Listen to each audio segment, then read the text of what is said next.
This podcast is a member of the Place to Be Nation family. Visit us at placetobenation.com, the only place to be in your pop culture world.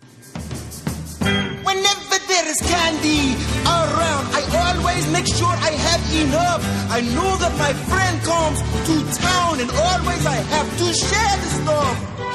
Halfies, that's what he says to me. Halfies, half for you, half for me. Halfies, give me some. If I don't share, I am a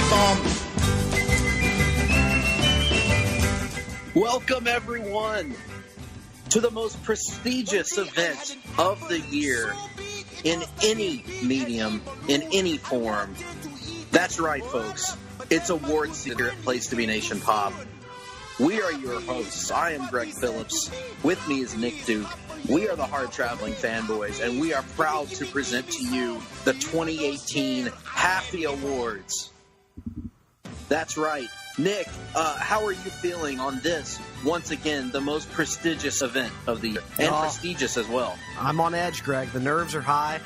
I'm sitting on the edge of my seat. I mean, my anticipation is up. My pulse is quickening. My blood pressure through the roof. My cholesterol is through the roof, even though that has nothing to do with this being the Halfies. I'm just so damn excited, and I don't know how to handle it. What's going to happen on this, the most unpredictable nights? Who's going to win? It's a 15-week race to the top, right, Nick? Now, the other thing that's crazy about this, Nick, is this year, this award show just keeps getting bigger and bigger. We actually have, through the 1-800-COLLECT Road Report, stories of watch parties, Halfie Award watch parties taking place all around the country. Which is especially interesting considering this is a podcast and you can't actually watch it.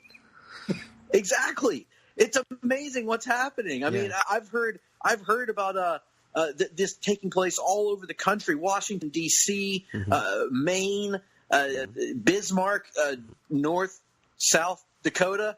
I mean, all over the place, Nick. Yeah, I haven't heard of that at all, and it sounds like something you just pulled out of your ass. But let's go with it.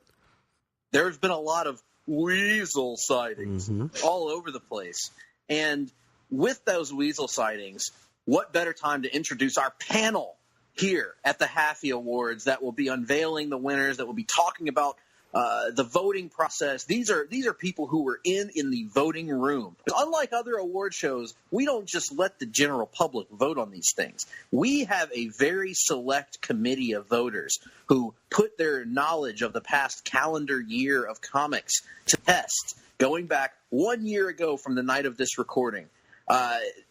To really delve through the best of the best and the worst of the worst.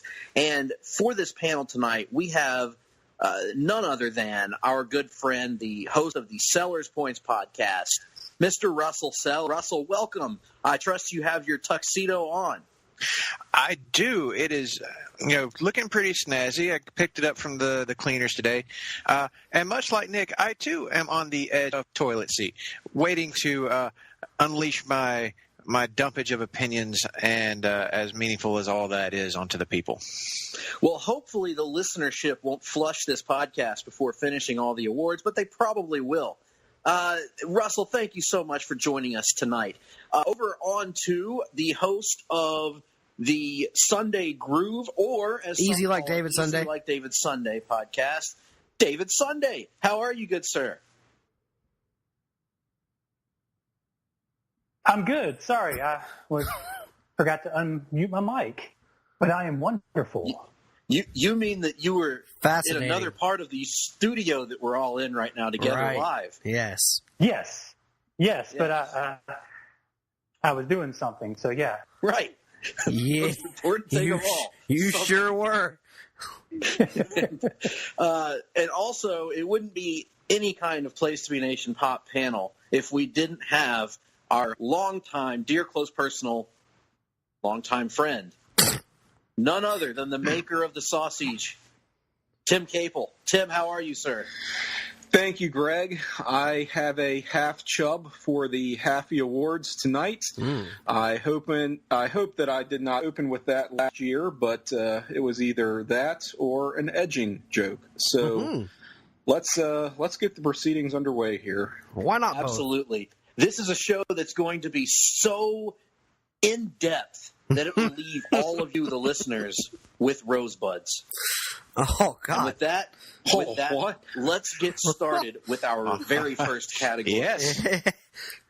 Our very first category is, of course, it would have to be the best single issue of the last calendar year here at the Halfies.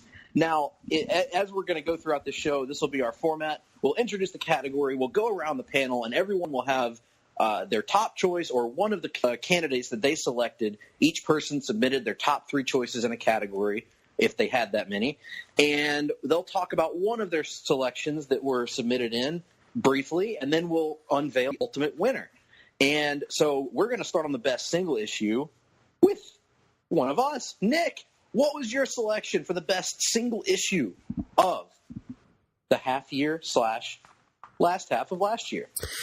This one was a little bit challenging because I had to actually go back and remember which issues were. When you read so many books, it all kind of starts to run together after a little bit. But one of the stories that left a big impression on me this year was Brian Michael Bendis's Return of the Purple Man in the pages of Jess Jones.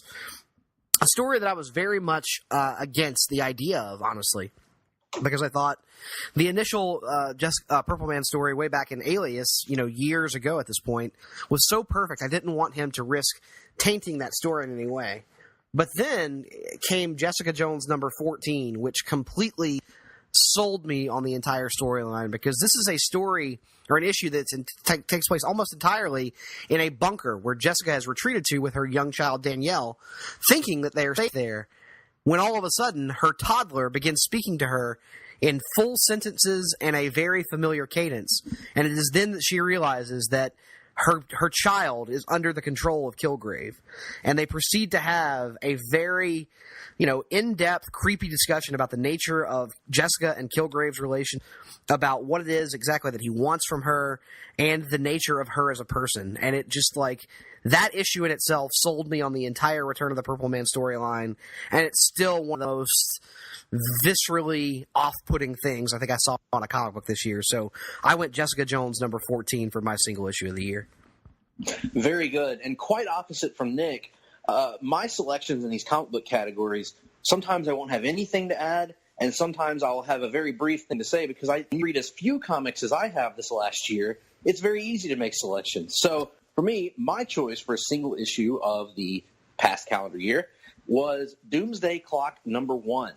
And this was an issue that made an impact, for sure, on me. I thought it was a bold choice, a bold comic book to come out with in the first place. A lot of people were against this comic being made. I thought it was about as good a debut issue as anyone could have asked for, set the stage really well for what was to come. And for me, I think it was, the best spiritual successor that we have seen to Watchmen since Watchmen. So with that being said, I'll move right along to the next panel, and that would be Mr. David Sunday. Mr. Sunday, what would be your selection for the single issue comic of the year?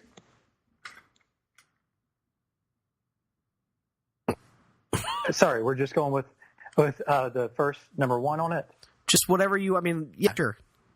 No, y'all just said one name, so are we doing all 3 of them now? Or are we just say just one. Just one, yeah. Okay. My top one was Doomsday Clock number 2. And I actually was just rereading the series, and of the 3 that I've read, I have all 4 that are out, but of the 3 that I've read, 2 just stuck out the most with me, and was just hilarious due to some of Rorschach's interactions with people. His first encounter with Batman in that one, right? That one just stood out the most to me of what I've read this year, and that was my second time through it. It just really was a great issue. Very good, very good. Mr. Russell Sellers, your selection for the single issue of the half year, or at least one that you want to spotlight. It was an issue that I pretty much passed on initially. I was not really turned on by the premise, even though I thought the art looked spectacular. And that's an issue called Death or Glory number 1. And this is one that, it has the pedigree of writer Rick Remender and artist Bengal, who typically doesn't do interiors, or at least not in the last few years. He's usually a cover artist, and a damn good one. But this was a comic that at first glance seemed a little too fast and furious for my taste. So I thought, this might not really appeal to me. But I took a chance on it because I was like, okay, I saw it in person and the art was just so good. So, all right, pick it up, give it a shot. Rick Remender's script is just blisteringly fast, and Bengal's art matches it note for note. I mean, it's a pretty straightforward story that is calling out things like Big Pharma, how it preys especially on people who don't make a lot of money or people who don't have like what we would consider normal jobs. But it also has this great heist movie feel to it, combined with some of my favorite elements from movies like The Italian Job or Bullet. So there's that gearhead chase element to it. This lead character, Glory Owens, is trying to find a way to help her dad, who's been living off the grid for like basically her entire life. So she kind of grew up like this, but she grew up a gearhead. She works on cars and she's really great at it. And her dad is dying of cancer. So she's realized, hey, we don't have money. He doesn't even have a social security number. So like getting insurance is impossible. Helping him out in any way is just not going to happen. And she cooks up this plan to rob some pretty bad people that she, found out about through the circles that she moves in. And as it turns out, some of these folks are a lot closer to her than we thought. So this is all building up into this big, very 70s style chase heist movie with a lot of great character moments. But one of the villains that introduces at the beginning uses a very unconventional weapon that reminded me very much of No Country for Old Men. So this book hit all the notes. It grabbed me from the jump, and I couldn't help myself. I added it straight to the pull list. Excellent choice there, and one that I'm sure that Nick and I may approach one day through Longbook Hunters. That would be cool. Haven't gotten around to that yet, but definitely we'll have to add that to our watch list. And that brings us to Mr. Tim Capel. And Tim, I trust that you have a selection for our best single issue.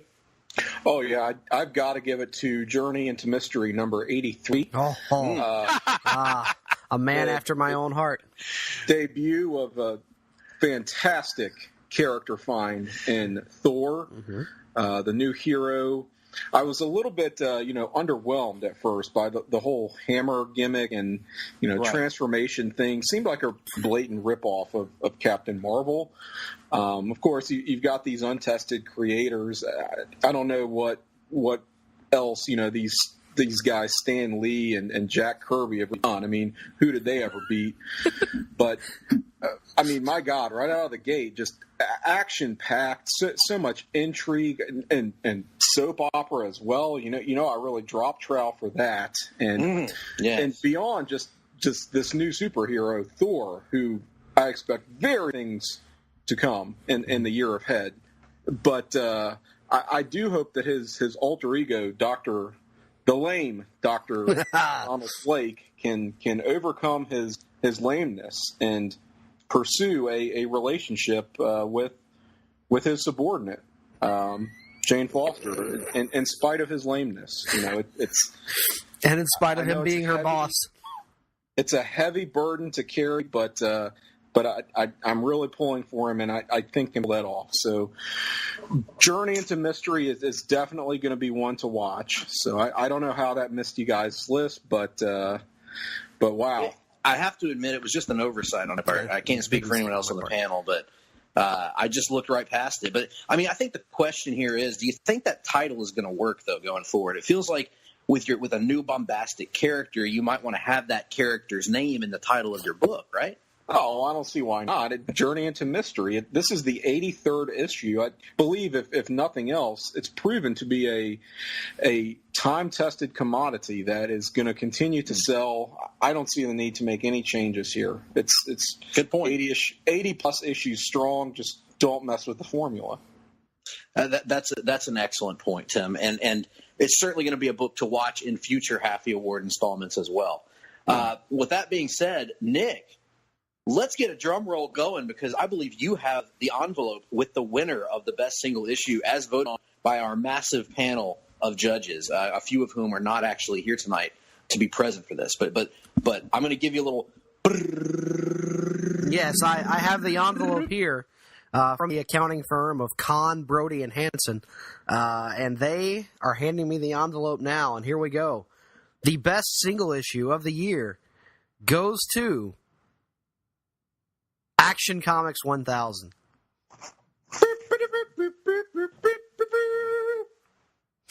What that was, but nonetheless, Action Comics 1000 is the winner. The celebration of the life and times of comic books Man of Steel, Superman. Now, if you want to hear a more in-depth discussion of this book, go check out the recent edition of Sellers Points podcast featuring the Hard-Traveling Fanboys, along with Joe Johnson, as we discuss Action Comics 1000. But any comments from the group here on this book? This was a title that is pretty recent, just came out, a month ago or within the last month, yeah. And it's one that clearly made an impact on a lot of the voters here. I think so. I think that this is a deserving issue, as we talked about on the podcast that you very graciously plugged there, Greg. I appreciate that very much. This was the issue that I think we all said, if you have never been a Superman fan, or if you know somebody who's always been down on the character, hand them this book. They need it in their lives. And there was literally something for every type of Superman fan in those pages. I think it could easily be described as a love letter to the Man of Steel. So yeah, I'm actually perfectly okay with that be the winner of the best single issue of the year. Yeah, I have to agree with that. I voted for it as well as my number 2 book. And the way you put it has something for everyone. Mm-hmm. Anyone else on the panel that sent a vote the way of Action Comics 1000? Well, it seems well-deserved. That's quite an accomplishment for Action Comics. I'm sure one day soon we will be celebrating the 1000th issue of Journey into Mystery as well. Absolutely. And not that I have anything to say about Action Comics, but if you want to hear more of Tim's thoughts on Journey into Mystery, check out a little show called Marvel Age, currently airing on the PlayStation Network. Very good. Hey!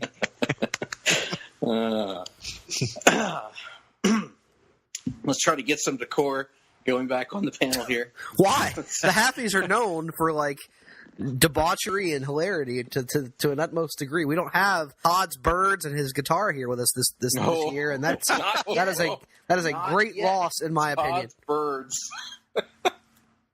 All right. Let's move on to our next category, which is Best Artist. Mm-hmm. This is the award for the artist who has been the best.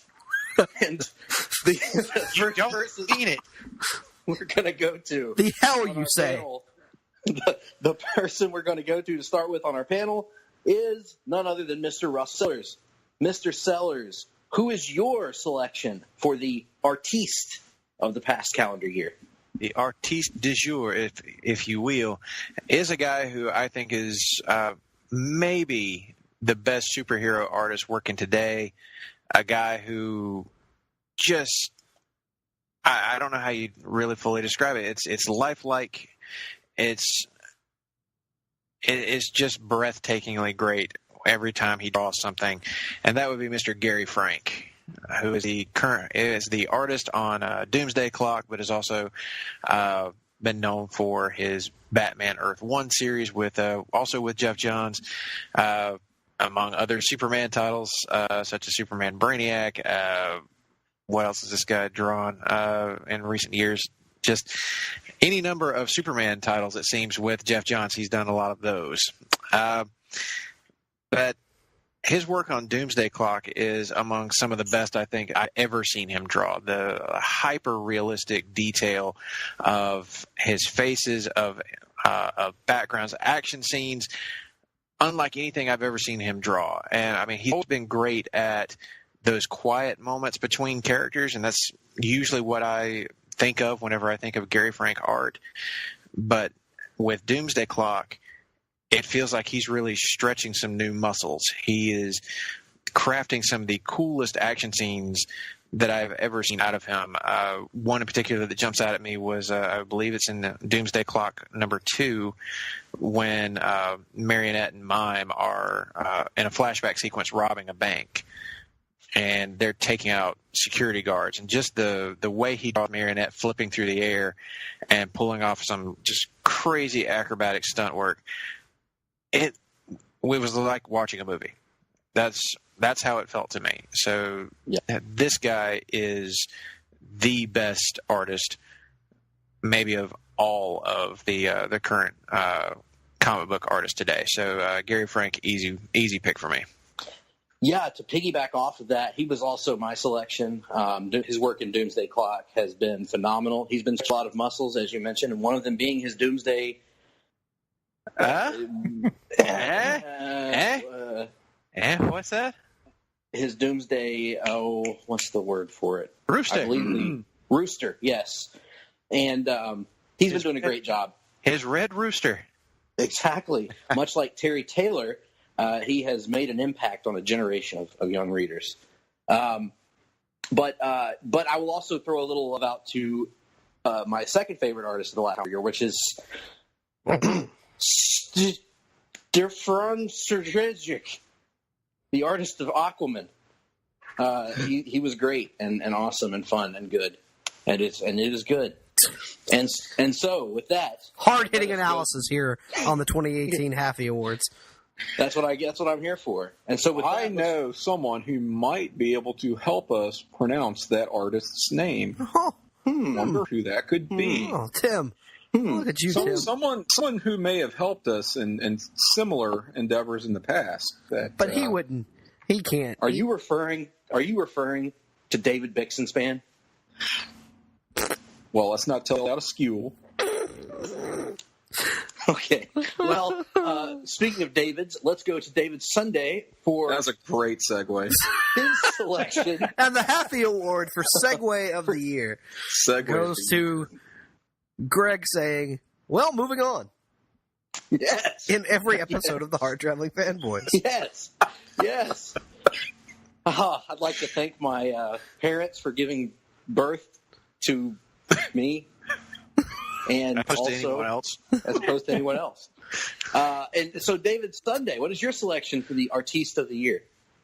Mine's going to be the one, I think he was my number one last year, but I know he was on my list, but Andrea Sorrentino. Yes.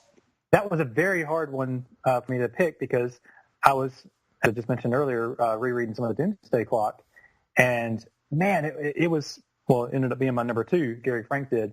But I don't know. Gideon Falls is the book that Sorrentino is currently working on, and just his use of the labyrinthine kind of layouts on certain pages and just creepy psychological horror mystery kind of thing. I don't know. It just he illustrates it so well. So it's actually become really on my list of just books just based on the first 2 issues.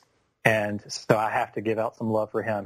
He's always been on my list, on my radar because of Old Man Logan last year. Well, I guess it was Tears That Ran, and then what I've read of his Green Arrow was phenomenal, his artwork. So, Sorrentino is my favorite currently. Excellent choice. Sorrentino is obviously a favorite of the Hard-Traveling Fanboys as well. And if we can ever manage to get time and broaden our comic reading beyond Marvel and DC, I would love to get onto that book because I love that. Why the hell would we want to do that, Greg? So much? Why the hell would we want to do that? Great point, Nick. Let's just stay in our comfort zone, I say. In our comfort zone, or alternatively, in a high school gym in North Carolina. That's right. We can sell that mother freaker out. This is an award show. I shan't be cursing until I do. But You know what? Let me just get out of the way. Doomsday Cock. There it is. All right. So let's go to among other things, clutching your pearls and other things, and also being aghast at my touching unprocessed soil. Let's go to Tim Capel and get his selection for the Artiste of the Year. Okay, so I think you all know I'm quite a fan of artists who are both good and also fast. Make it fast and good, and you've really got me, and I'm a fan for life. I'm thinking of guys like like the Mark Bagleys of the world. Right. Maybe some Ron Lim in the 90s. Otto Bender. Sure, Otto Bender. John Romita Jr. also comes to mind. In that class, I think you'd be remiss in not mentioning Jack Kirby as well, the up and comer, the aforementioned potential. Oh yeah, so much potential there. The aforementioned Journey into Mystery '83. Of course, you have his continuing efforts on Fantastic Four. I'd like to see that become a monthly concern, and the Hulk as well, the Incredible Hulk, which wasn't a particular standout, but he did good work on it. I thought, even if the writing let it down a little bit. So that's another character to watch. But I see big things in Jack Kirby. You could be referring to him by various different adjectives if he keeps up the pace and the quality of work that he's been putting out this year. Now, are you seeing him as like a future like solid, consistent mid-card level artist, or do you see him reaching the A-list alongside the likes of your Rob Liefelds and your other people? He is a B+ player right now, but it remains to be seen what his future holds. To mention Rob Liefeld and Jack Kirby in the same breath, a little bit unthinkable from our vantage point right now, but we'll see. I mean, it remains to be seen what the future will hold from us. So he's one to keep your eye on. Another great outside-the-box selection by Tim Capel here. I like it. Nick, your selection for Artist of the Year. Well, while I loved the artwork of Gary Frank and various other individuals this year, I think there was something about me discovering an artist I had literally never heard of before, seeing his work on Aquaman for the first time this year. So my choice was... it was... Jack Kirby? Skip John Sajic. And I went with him. Just remarkable. I mean, some of the most beautiful art, detailed, photorealistic at times, unbelievable, especially his covers, which were just blow away. I mean, for every cover for Aquaman he did there for a while. I have not yet read any of his Justice League Odyssey, and the reason why I haven't read it is because it's not out yet. But I'm looking forward to more from him here in the near future. That would be an impediment to reading it, certainly. Indeed. But when has that stopped us before? No, never. Good choice, Nick. Obviously, that guy is a great artist, and we salute him for his hard work and efforts. We salute you. So, with that being said, let's go to the cards. I understand that they're walking towards us right now with the envelope, Nick. Yes. What do we have here? The accounting firm of Kahn, Brody, and Hansen are handing over the envelope once again. And the winner is, in a landslide, Mr. Gary Frank. Yay! That was somebody in the audience saying "yay," and we salute you too. Yeah. So Gary Frank, he's also saying Raymond, and I wonder if anybody knows what kind of impression he's doing. Raymond.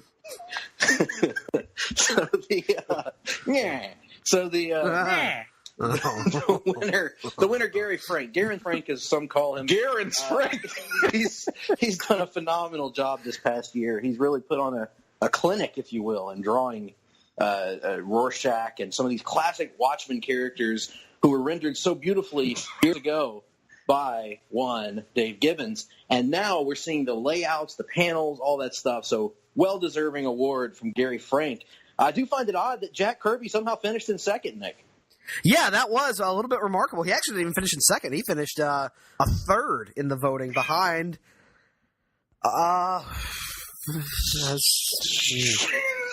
Step John folk artist Surf John Stevens. Yeah, Surf John Stevens. Very good. All right. Well, let's go straight into this, because what better way to transition from Best Artist than to go right into Best Writer? Now, this, of course, is the award for the person whose penmanship has been the best over the past year, and in the world of comics anyway. So let's get cracking. I'll start us off this time around with my pick for the best writer of the last calendar year. And for my selection, I am, perhaps shockingly, given that there has been a Jeff Johns book on the shelf this past year, I am going to go with Christopher Priest. Who? Exactly. Christopher Priest. And he is my selection on the basis of kind of not just the quality, but the quantity of what he's put out. He's been able to hit his deadline, been able to put out a consistently great book. Now, granted, this is based on things that happened as of like November of last year, so I'm well behind. But what I had read to that point had been tremendous. A great book, Deathstroke, a really good job of presenting a true anti-hero in that, yes, he does some things that could be considered noble. He has a somewhat of a moral compass, but he also does a lot of shady shit. So for me, Chris Priest was an easy choice here, just over my favorite writer, which is Jeff Johns. But, you know, he only, that I have read in this calendar period, I've only read the first 2 issues of Doomsday Clock. So Doomsday what now? Clock. And so I didn't feel comfortable putting him at that number 1 spot. But Chris Priest it is. So from there, I suggest that we would move on to David Sunday. And we should get Mr. Sunday's choice for his top writer of the last year. Mr. Sunday. Man, I'm going to go with Jeff Johns. The aforementioned Jeff Johns. Yeah, I had to pick him just because to bring in new stuff to Watchmen and do it so well, it's just made me really fall in love with that book, which I was super excited about from the get-go. And when I saw or heard it was going to be him helming it, or at the helm, that's actual way you would say it, I trusted it a lot more and had huge anticipation for it. So I'm glad it's delivered so far. Like I said earlier, I'm an issue behind, but love everything I've read so far, and I look forward to, I guess we'll see it over the next year since it's gone by monthly. Let me ask you this about the Doomsday Clock, David. Would you say that the characters in the book have a goal of perhaps saving something? Just maybe, possibly. I'm going to save the world. Yeah. I couldn't think of the whole line. If you'd like to hear that and even more, you can go and check it out in our archives at Place to Be Nation Comic Theater, Watchmen Part 2. It just dropped a few months ago or a month ago, whatever the hell. Go listen to it. It's awesome. We think, Nick and I, that it may be our crowning achievement. Is that fair to say? I think that is fair to say. Other than, a turd crowning through my asshole, it is probably my crowning achievement. That did not go the way I expected it to, I have to say. Yeah. It takes a lot for Nick to surprise me on this podcast these days. That genuinely surprised me. So. Well, I had Klondike Bill on the mind, so what can I say? Yes. Speaking of which, I have to have a random aside here on our awards podcast. No. As many of you may not know, I was on assignment this past week. If you listen to our show this past week, you would hear that. But I was on assignment in the depths of Florida, and as I was driving down there, hanging and banging on Venice Beach, Florida, baby, I saw a sign for something that made me smile, and that sign said, "Glass Bottom Brides, $5." Only $5. Is that Canadian? Right. Is that Canadian or American? It didn't say. And I didn't get a chance to look into it. I would assume it would be Canadian, being that he was indeed Klondike Bill.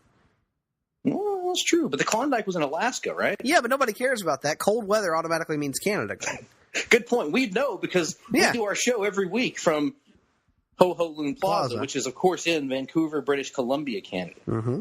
So, which is where we are right now for this awards show. Yep, so, we have the L-shaped red carpet rolled out. Let's move on to in the writers category, and let's get over to Tim Capel. Your selection for the best writer of the calendar year. I don't know what the fuck you guys are talking about. The only person who even wrote anything was Stan Lee. I don't know who these other people are. I don't know what a Jeff Johns. Who is that? Again, who did he have? What are you talking about? Doomsday Cock? I mean, I don't know what kind of underground bullshit comics y'all are reading, but if you want to be part of the plan and you want to be part of the conversation, then you need to be reading Stan Lee comics. I mean, they're not hard to find. My God, it's just I don't get it. Why are we even? How is this even an argument? I mean, just this is really. And it is really remarkable, Tim, because, I mean, 8 titles a month. 8. Specifically 8. Why specifically 8? That answer in the first episode of the Marvel Age podcast. Well, yeah, I mean, that is very true, and point is well taken, but it's 8 titles, but it's month after month, so it kind of builds on itself, and you got a lot of momentum behind that. I mean, I know people harp on him for being too goofy.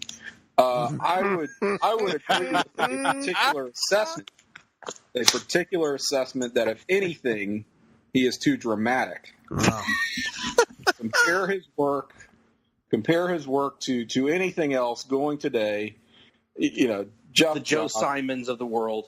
Please, yeah, precisely. Can't hold a candle to the man. And you know that's an interesting take, Tim. I would be interested to hear somebody expound on that a little bit at some point. I would too. Now, Tim, it sounds to me like what you're saying is that you're going to make us love Stan Lee even though we don't. You're going to say you love him even though you don't. And with that, you're going to say you love him even though you don't. Careful now. Nick's not going to like us much if we keep doing Greg, are you sure you saw that sign, or was it actually a silhouette that was cast by the shadow of the pythons as you were rolling down the road in Sarasota? Me and Rod the Bod, dude. We're riding down Sarasota County Beach, bro. Nick, any thoughts, any comments?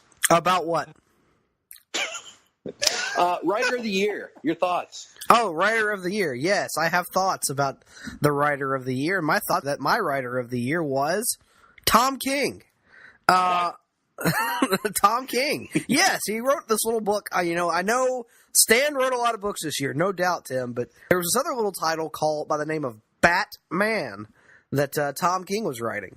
And in my opinion, as much as I enjoyed the title over its first year under Tom King, this past year is where it's really, taken off, and it has fully stepped out of the shadow of Scott Snyder's Batman run and become a damn fine and iconic Batman run unto itself.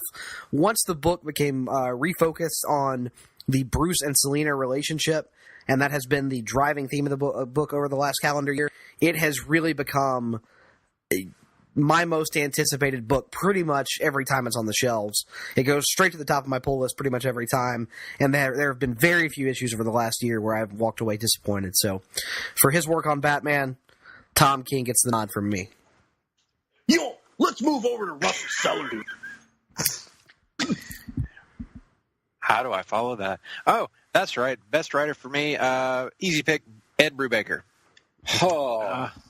Yeah, there's Tim. Look, Tim, I'll give Stan Lee all the credit in the world for his very dramatic takes on things. Certainly some bold ideas there. Very ahead of his time. Certainly. Maybe what I'm even doing on this show. You got to suffer through it just like we have to suffer through all sorts of other things. But in any case, Ed Brubaker writing a little title called Killer Be Killed, which has been at the top of my pull list for quite a little while now. I hate to see that book is coming to an end at issue 20, but you know what? Don't overstay. You're welcome. Tell your story, complete it on your own terms, and move on to something else. But easily has been my favorite of 2018. So Ed Brubaker with his partner Sean Phillips, just killing it every single issue. There's not a bad one in the bunch. In fact, I would say that it's kind of raising the bar for my expectations of Image titles, of any non-superhero title in general. I'm kind of judging them all based on the baseline of Kill or Be Killed now as to whether I stick with them. So, that's the mark of a great bit of writing.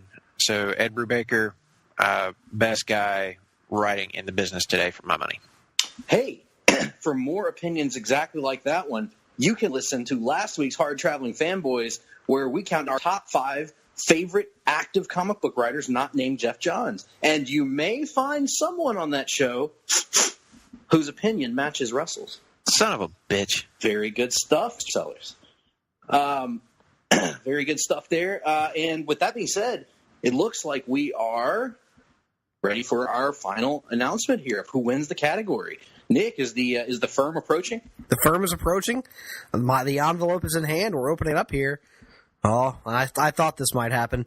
For his work on Doomsday Cock, the award goes to Peter David, of all people. Peter David. Doomsday Clock by Peter David takes home the award. Wait a minute. No, that's the wrong envelope, apparently. No, it's Jeff Johns. Jeff Johns takes home the award. I'm sorry, folks. That was the envelope of the award for who gets to sponsor the upcoming comic book draft at Place to Be Nation. The third biennial. Yes.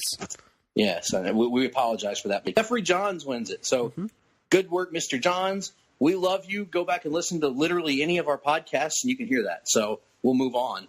We will be hearing from the law firm of Landau, Luckman, and Lake. I have no doubt. Yeah. Let's move on to Best Story of the Calendar Year. I will kick us off because I literally only voted for one, the one that I've read the most of in its totality. Doomsday Clock, or Doomsday Cock, if you will, is my selection for Story of the Year. Already been over why. Nick, your selection for Story of the Year. Well, as I mentioned earlier, with my selection for Single Issue of the Year, I wound up being a really big fan of that Return of the Purple Man storyline. It was Brian Michael Bendis' last great gift to give us as a Jessica Jones writer, and he knocked it completely out of the park in every conceivable way with a follow-up story that, while it doesn't necessarily exceed the highs that the first story hit, it stands alongside and complements that story in so many wonderful and fantastic ways, and draws great parallels, between the character that Jessica Jones was then and the character that she has become over the last almost 15 years of character development. So, for that, Return of the Purple Man is my selection for the best story of the year. Well done, sir. David Sunday, let's go to your vantage point here and get your pick for Story of the Year. Well, mine is the exact same as yours. Doomsday Clock has easily been one of my favorite books this past year, and just based on the story alone, going to have to give it to it. Excellent. Mr. Sellers, Russ Sellers, your selection for Story of the Year. Mine is going to be a bit different, maybe one that was a little unexpected, but it's The Death of the Mighty Thor from the pages of The Mighty Thor from Jason Aaron, and largely by artist Russell Dauterman. I have loved everything that Jason Aaron has done on Thor since Thor God of Thunder, but he did something truly amazing here. He took a character in Jane Foster, a character that I didn't care one way or the other about, and actually made me not only give a damn, but actually really come to like her in this role. She has been written tremendously as the current Thor, or as up till recently the current Thor, and every issue just showed why she is a compelling character. Here she is dying of cancer, going through chemo treatments, but she has become Thor.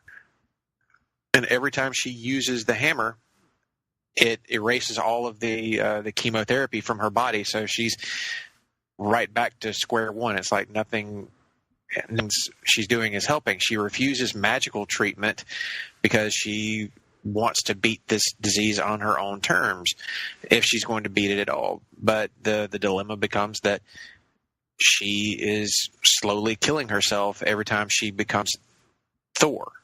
And it turned into this wonderful, huge scope story that has all been leading up to the War of the Realms, which still hasn't fully kicked off, but that's certainly coming up. It's something that's been teased for a while now. But this last story arc where she is making so many sacrifices to try and save people who have no real love for her at all. In fact, the people that have tried to kill her over the course of a couple of story arcs, and here she is standing between them and something that seems virtually unstoppable in the Mangog.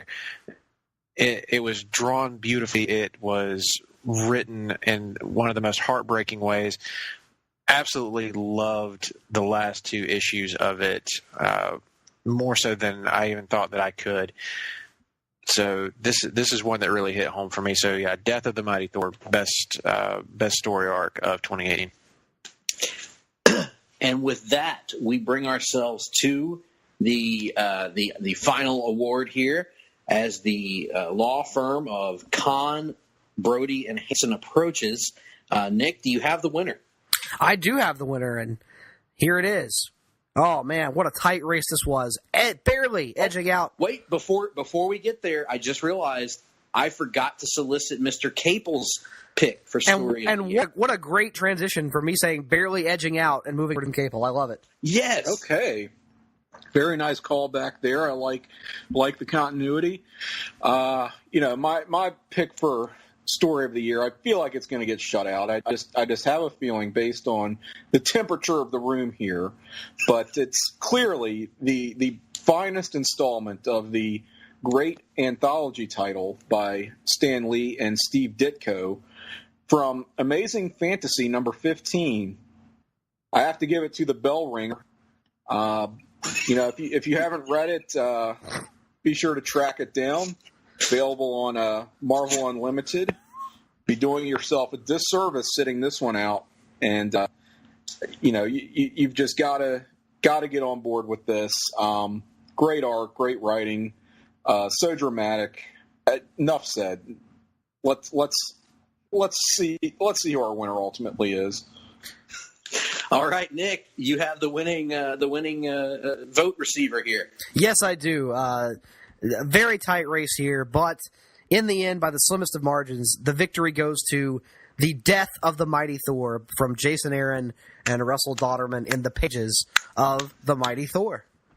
How'd they kill him already? You didn't even know that he was a woman. Oh, that's I missed. I mean, it stands to reason, long hair and everything. Bosoms. Scratching my head a little bit here, but all right, so be it. So there you have it, The Death of the Mighty Thor, story of the year. Congratulations, Jason Aaron, Russell Dauterman, and Marvel Comics. Now, let's move on to a category I have absolutely nothing to say about, Best Ongoing Comic. I abstain from this category because I don't feel like enough active comics to make it a wizened choice here. So I abstain. Let's move on to Russell Sellers and get your pick, sir, for the best ongoing of the last calendar year. As I mentioned during my pick for the best writer in Ed Brubaker, I said that Kill or Be Killed is the top of the poll list every single month. So it is taking home the top prize in my book. It is the best ongoing on the shelf. Excellent. Good choice, sir. Let's move over to Nicholas Brandenburg Duke and get your selection.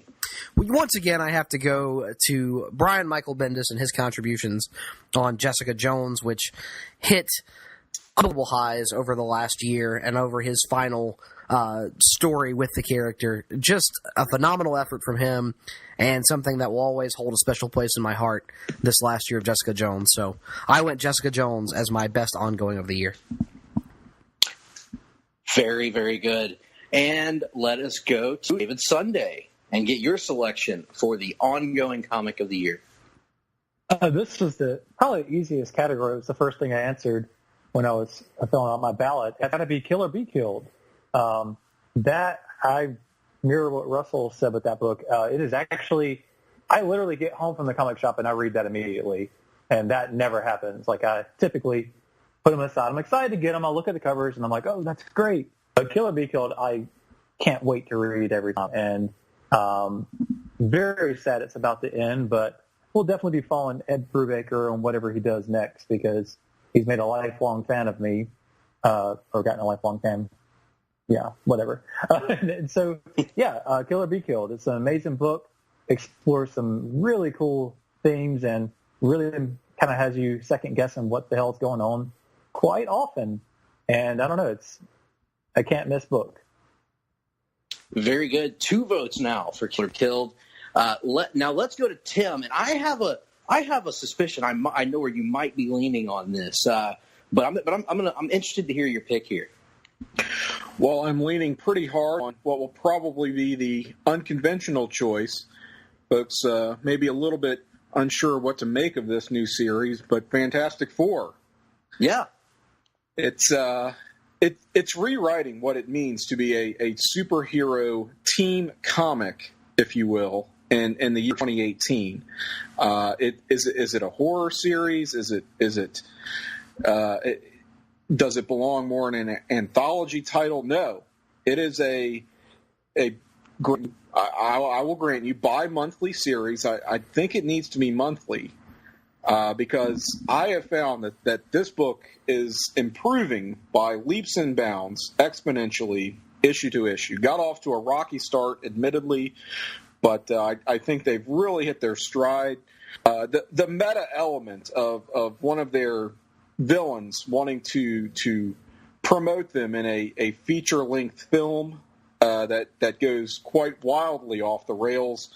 What a comic romp that was. So enjoyable, and I'm expecting so much more. And that was in issue 9, by the way. So I think if you're not reading this, or if you're a little bit on the fence, not sure what direction, what form Fantastic Four might take, please check it out. Another in the great, resume here of Stan Lee and Jack Kirby. What a phenomenal series this is developing into. Yes, and it's certainly a far cry, to your point, from what we've seen in recent years from things like the All-Star Squadron or the Howling Commandos, previous groups of ragtag groups of heroes banding together. This is certainly a far cry from that. Oh yeah, no doubt. The closest comparison you could draw is to something like Justice League, but I mean, even though they are both superhero teams. You made your selection yet in this category? Yes, I said Jessica Jones. That's right. All right, so we're ready. Looks like firm approaches. Mm-hmm. They do. I have the envelope in hand. I am opening it up, and wow, stunner here. The award is going to go to Kill or Be Killed. Right. Yes, excellent. The story wins. Kill or Be Killed. Ed Brubaker and Sean Phillips, I believe, right? Is the artist on that? And they take home the proverbial cake here at the Halfie Awards. Awards, that is. That's the word I was going for. Now, as we do every year, folks, we have to look at the worst of the worst as well as the best of the best. Mm-hmm. And so let's switch gears a little bit. Let's turn to comics that indeed grinded our gears. And let's start out with our pick for the worst comic of the last calendar year.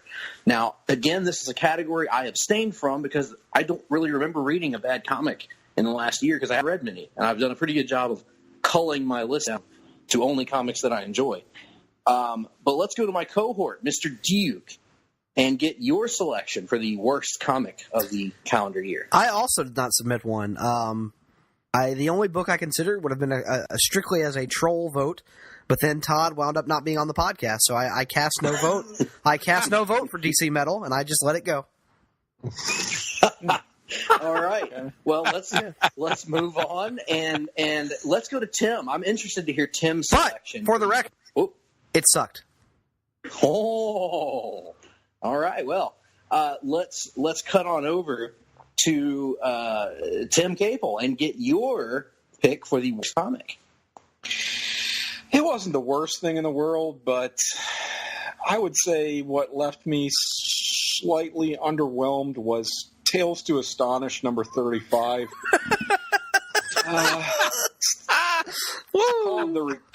Called the Return of the Ant-Man.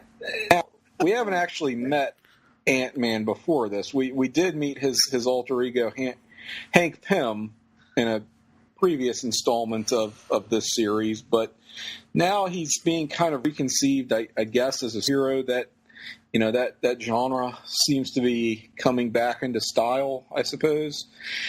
And I don't know, the whole shrinking gimmick didn't quite jive for me. It just seemed a little like, so what? Who cares? He shrinks. Big deal. And they're leaning hard on this communist scare, Red Menace thing. I know that's certainly very topical today, but it feels a little bit trite. So this one, it could have been better. It just felt like it needed another pass. Like maybe it's the first draft of something. Now, are you now I got to ask you about this. Are you a fan of the hyphen, or do you want no hyphen, 2 words, or do you want no hyphen, 1 word? I prefer the hyphen because without the hyphen, I get David, your pick. Oh my! If memory recalls, I didn't pick one because if I read a bad comic this past year, I dropped it immediately and forgot about it. So I didn't do a worst comic. Very, very good. You're in good company with the old HTF here. Russell, your selection for worst comic. Also a category I abstained from. Not that I read some comics that were questionable, just didn't feel like fully throwing anybody under the bus because, honestly, they weren't that bad. Right. Okay, so the winner by default, Tales to Astonish, number 35. Yep. Well, actually, we have one ballot from outside panel that is going to throw the category. Run in. Throw the category. The manager, Todd Weber, gets to single-handedly select the worst comic of the year, and that worst comic is JLA Doom Patrol number 1, which I did not read and don't even know what it's about. But it wins the award for worst comic of the year. I am assuming, and this is me going out on a limb, I'm assuming that it is a team-up between the JLA, the Justice League of America, and the Metal Men. Or the Doom Patrol. I don't know. That would be crazy. How are you going to have the Doom Patrol cross over with the Justice League? Too weird a concept. Well, the Doom Patrol, talk about concepts that are a first draft. They could do much better than that. And I think we may be seeing an improvement upon that concept here soon. But Justice League, no surprise. I didn't read it either, granted, but just illustrates what I'm saying about how it's passe. Passe. I can't argue with any of that. I mean, again, we've seen it before with the All-Star Squadron, the Justice Society of America, and now they're just retreading that old ground and not giving us what we're getting in the Fantastic Four every month. We are in the Marvel age of comics. And you, the listeners, in the Marvel age of podcasts, if you go to Place to Be Nation Pop right now. Now, but listen to us first. Listen to this show first, and then do that. Don't cut us off. Anyway, that was a hell of a category right there, with one vote. Indeed it was. So let's move on to a category that I am certain will receive votes. Yes, yes, it will. Let's go to the worst comic book movie of the last calendar year. And let us get started with Mr. Sunday. David Sunday, what is your selection for the worst comic book film of the last calendar year? It really saddens me to say this, but I mean, we all know the reality of what Justice League turned out to be. So obviously that's got to be my pick because that's actually the only one that I didn't enjoy this year. I mean, I enjoyed it not very much. Mm-hmm. So yeah, that would be Justice League. Everything else this year hit. I'm going to go ahead and throw my vote out there because that was my pick as well. I agree. It's a movie that admittedly I enjoyed more than most did, but still was not a good movie on any level. And was a colossal disappointment when compared with the output that Marvel put out in the ensuing months, and also just placed alongside the movies that are more interesting for what happened behind the scenes than in front of the camera. Mm. So let's move on to Russell. Russell, your selection for the worst comic book film. Well, it's going to probably be pretty much what everybody else said. It's going to be Justice League, and rather than give you a long diatribe about why, I'm just going to give you this.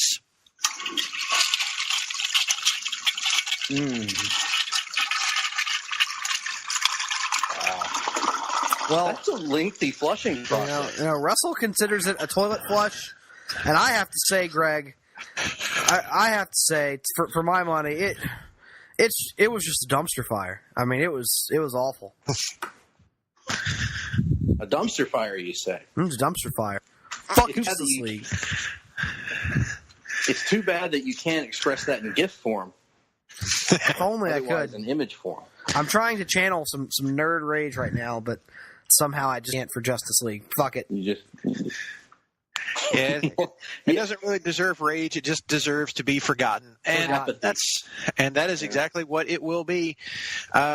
In just a few years, other than what you guys talked about, the behind-the-scenes drama could maybe make for a far more interesting movie than what we got in Justice League. I see James Franco and Seth Rogen tackling this in a few years. I'm with it. But I think we are not unanimous in this selection. No, because I wanted to say the most interesting and the best perhaps for last, because Mr. Tim Capel, I'm going to let you give your pick for the worst comic book film of the last calendar year. Yeah, that's it. That's what it's called. Well, this is fucked up. I feel like I'm now a Vince Russo character playing both my shoot version of myself and my work version of myself on the same program. A 2-in-1 here, and I kind of want to. And the thing is, like, my actual answer would feel like a gimmick answer, but it's not really. No, it's not. But and people can get your in-depth thoughts on that. How? By listening to a Place to Be Nation POP special review of the film that is my actual answer, but that I don't want to actually name because I kind of like the continuing theme of Justice League getting just L after L here in these categories. But, I mean, when you measure it in terms of what I would actually prefer to watch again, I would rather watch Justice League again over Infinity War. I hate to say that. It pains me to say that because Justice League was trash. I mean, let's face it really was trash. In any other year, that would be the winner or the loser, whatever you want to call it, by a landslide. Loser. Yeah. Thank you. But because Infinity War was such a disappointment to me, the shoot version of myself, Tim Capel, I have to say that was my worst comic book superhero film. And again, you can get my in-depth thoughts on that on our Pod Blast that became a full-on podcast, 3-some-odd review of the movie earlier this year, I guess shortly after the debut of that film in late April. But I don't know. What else can I really say? It just, these things, one of the things that I picked up on in reviews of this film by other folks who really enjoyed it was you find yourself getting lost in the moment, right? So you're not thinking 5 to 10 movies ahead. You're just looking at what's on screen in front of you right now and getting sucked into that and thinking, oh my God, I can't believe that happened. And you're not concerned with, well, they're going to do another movie that just reverses all this, blah, blah, blah, right? And it never got to that point where I got lost in the moment of what I was watching at the time. I think I kind of described in my review how it, far from pulling me in moment, it was actually losing me as the film progressed. And so that was the real problem I think that I had. And at the end of the day, yes, we know that things are going to be undone by the conclusion of the next installment, and that the heroes are going to stay. I mean, that's no great surprise, of course. That's how these things go. But the main ingredient here is how much you are willing to spend your disbelief, and it just never got to that for me. I couldn't get past my disbelief that anything that was happening here really mattered, and that this was even a movie in its own right, you know? And that's a big problem when everything is just preamble. Everything is just rising action. Everything is shit happening because it just needs to happen, not because any of it really matters or has any sort of resonance for me. And I know that it did for other people, but maybe I'm just too cynical. Maybe I'm too jaded. Maybe I couldn't set aside my way too critical faculties. I don't know. But I was just expecting a lot more from this than what I got. And it just felt like such a chore. And perhaps I will revisit it someday and feel differently, but it's almost still too fresh. And my opinion has sort of settled, and I can't say I, in my mind, like it or hold it to any higher esteem than I did, than the first go around. So that's still where I'm at on Infinity War. Well, does the work version of Tim have a selection? I don't know that you would even have an option there. Oh, Justice League, easily. Or actually, L. Tim, I'm surprised you didn't go with the Fantastic Four film that was produced by SM Studios. I don't know what you're talking about. Never happened. Bro, it never happened. It never happened. Well, with that being said, Nick, do we even need the firm to approach us? Well, I'll be damned, it's Justice League. S&M Studios. Very good. Let's move on to the next category here. Worst television show. Now, this is a very curious category because I genuinely enjoy the comic book shows that I do watch, and the ones that I don't enjoy, I have largely cut out of my life, such as Gotham or Agents of S.H.I.E.L.D. Yes, I am aware that it apparently has gotten good in recent seasons. I don't care. I'm not going to reinvest in it at this point. The only people who say that are people whose opinions I don't trust. So there you are. So with that being said, I did have a selection though, Nick, and it was a tough one to make because it's a show that I genuinely love at times, but it's a show that has burned me one too many times. And as much as it pains me, I had to go with AMC's The Walking Dead for my selection of worst television show. As did I, because fuck it. Yeah, yes, and for more of our in-depth thoughts on that, listen to whatever episode it was that we talked about the season finale of The Walking Dead. I will quote the manager, Todd Weber, in a text that he sent to me after hearing our episode of the Hard-Traveling Fanboys, and say, in all caps, how the fuck did they kill Carl Grimes and the show actually got worse? Good point. Good point, Nick. Good point. Maybe this was your penance for all your years of rooting for Carl's demise. Well, if that's the case, then at least the show gave me one last gift before I kicked it out the fucking door and told it to hit the bricks. Russell, your selection for worst television show. I got a real feeling this is going to be almost a clean sweep because fuck this show. Walking Dead and I are done. Todd said it best, but beyond that, you had an opportunity to not repeat the same mistake that the comic made when you had the chance to kill off a character who needed killing, and you didn't. You followed the wrong path. And then you create an unnecessary split in your group.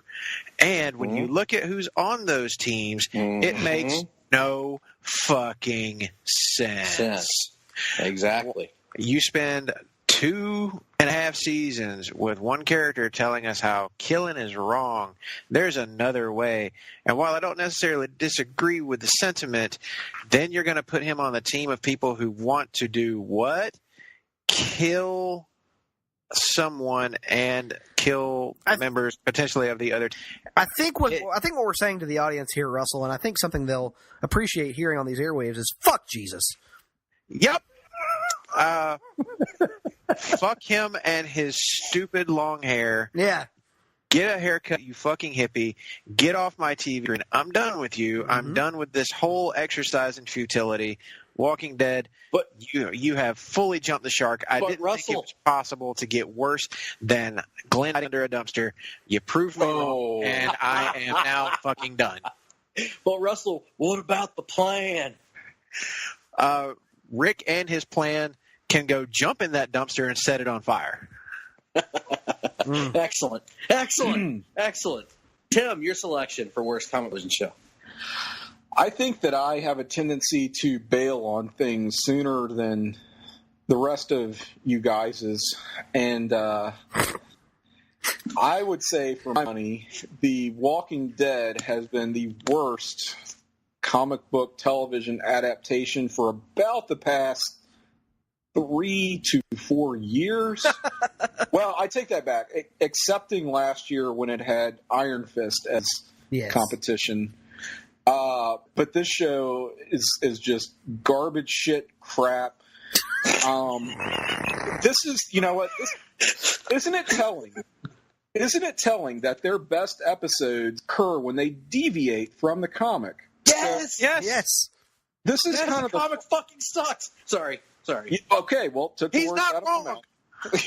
Took the words out of my mouth. This is your follow. This is your folly, and sticking, so faithfully to a comic that is not very good, and in a lot of cases, flat out sucks. So this is kind of the bed they made. They're going to lie in it and roll around in pieces because, I mean, my jumping off point for The Walking Dead, my own personal series finale was the death of Carl. Great way to go out on that show. And as far as I'm concerned, nothing else happened after that. So, yeah, a firm fuck you to The Walking Dead. And I'll say, I've said a lot of things about Robert Kirkman over the years. I've called him a lot of names. Iron Butt, Boner. Sometimes I called him asshole. No. That's right. That is a bit far, Greg. Oh. I know, and I apologize for that. It's too far. Some things just aren't meant for me. Now, let's move to David and get your selection for the worst comic book television show. Well, I'm going to cheat because I jumping on the Gotham Sucks wagon, I nominated that. But I had a brain fart because I, too, would put Walking Dead on there. I guess I was just so angry the week it happened and just purged it from my memory. The Walking Dead finale, that was just awful. I can't say I'm done completely for it with the show, but I know I'll no longer be paying for it as I had in the past with getting season passes to watch it like the day after it airs. It's ridiculous what they did this year, how boring it was getting there. Like that, dude. The ending was awful, but it was just so boring. The last stretch of episodes, last maybe 5 episodes, with the exception of maybe one that was good. They were so god awfully boring.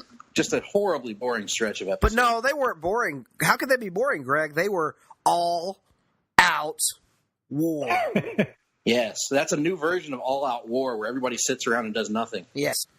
They were about as interesting as Marge shot during a dramatic reading of Mein Kampf, baby. I don't know whether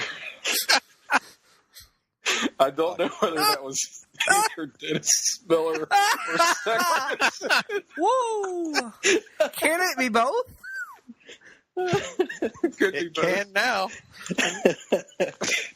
Oh, God. Nick, the winner of the category is Walking Dead, right? The Walking Dead. It takes home the award for worst comic book television show of the year.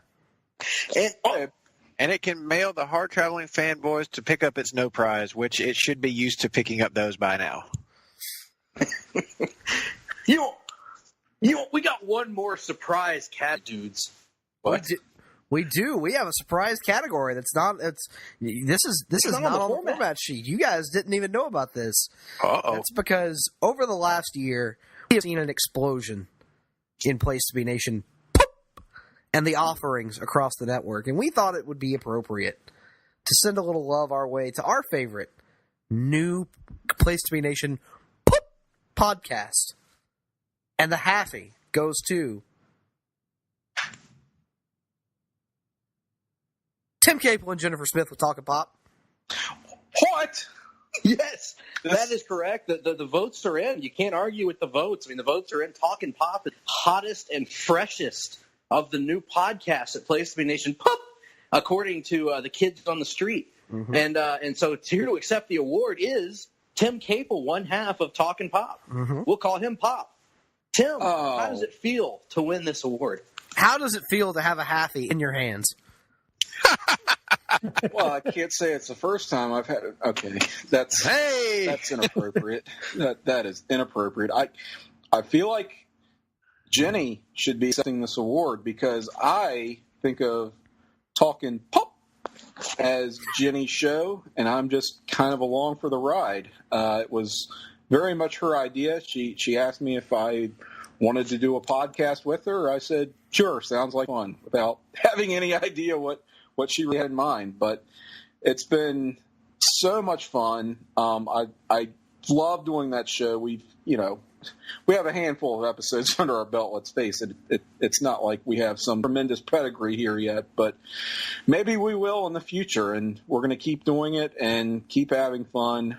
What an incredible accolade, or allocade if you're Lex Luger. We are the Village Bicycle personified, and I am always and forever riding bitch on the Village Bicycle. So, as I've said before, I love Place to Be Nation. I love Nation Pop, and I love Talkin' Pop, and I love Jennifer Smith and all the voters who put us over. Moment. A doll, right, brother. And I love being a turtle. And with that being said, we're going to take a commercial here at the Halfie Awards. We're going to give you a chance to refuel, refresh. And when we come back, we're going to be uncut. We're going to be uncooked. And we're going to be uncensored. We're uncensored. Promotional consideration paid for by the following. Hey, pro wrestling announcer Kevin Kelly here. I want to make sure you are all subscribed to all the great feeds here at Place to Be Nation. It's really easy to do. Just head to iTunes or your preferred podcatcher app today and search and subscribe to the Place to Be Nation wrestling feed, which, of course, includes the full archives of the Kevin Kelly Show, the Place to Be Nation pod feed, and the Pro Wrestling Only feed. Subscribe, listen, and then rate us and leave feedback today. And be sure to give Justin your true thoughts. I mean, don't hold back. After all, he is kind of a jerk. Just listen to Scott.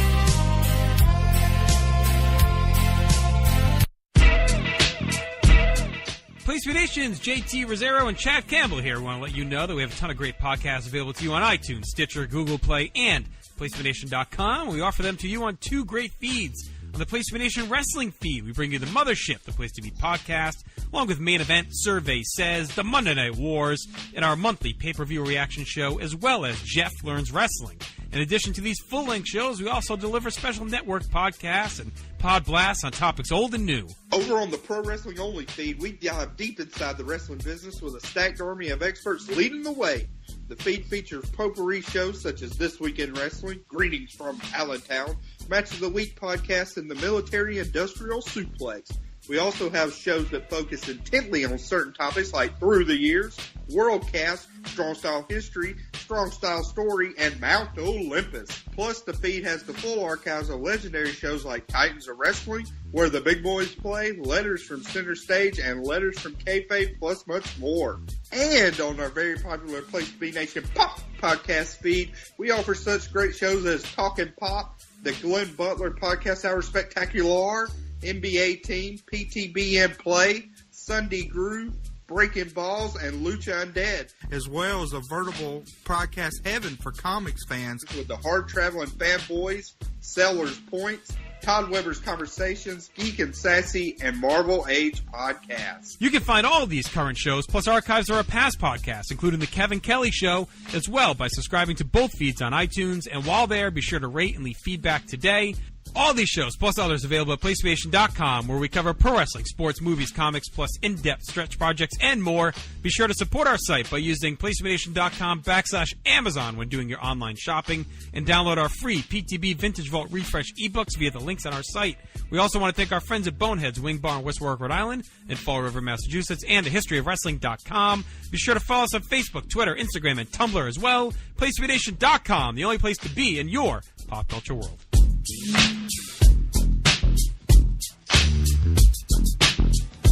One day I had an apple so big it must have been big as a balloon. I wanted to eat it, but then my good friend he came too soon.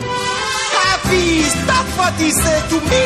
Halfies, half for you, half for me. Halfies, give me some. If I don't share, I am a bomb.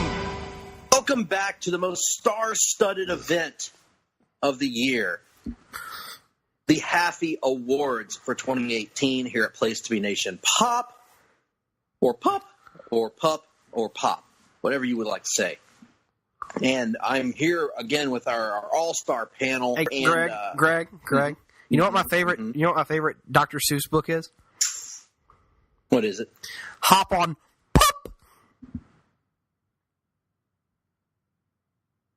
That is a good one. Thank you. Now, we're going to delve into the world of television here. Ooh, television. And we're going to look at some of the good stuff in the world of comic book television shows this past calendar year. And our first category is an interesting one.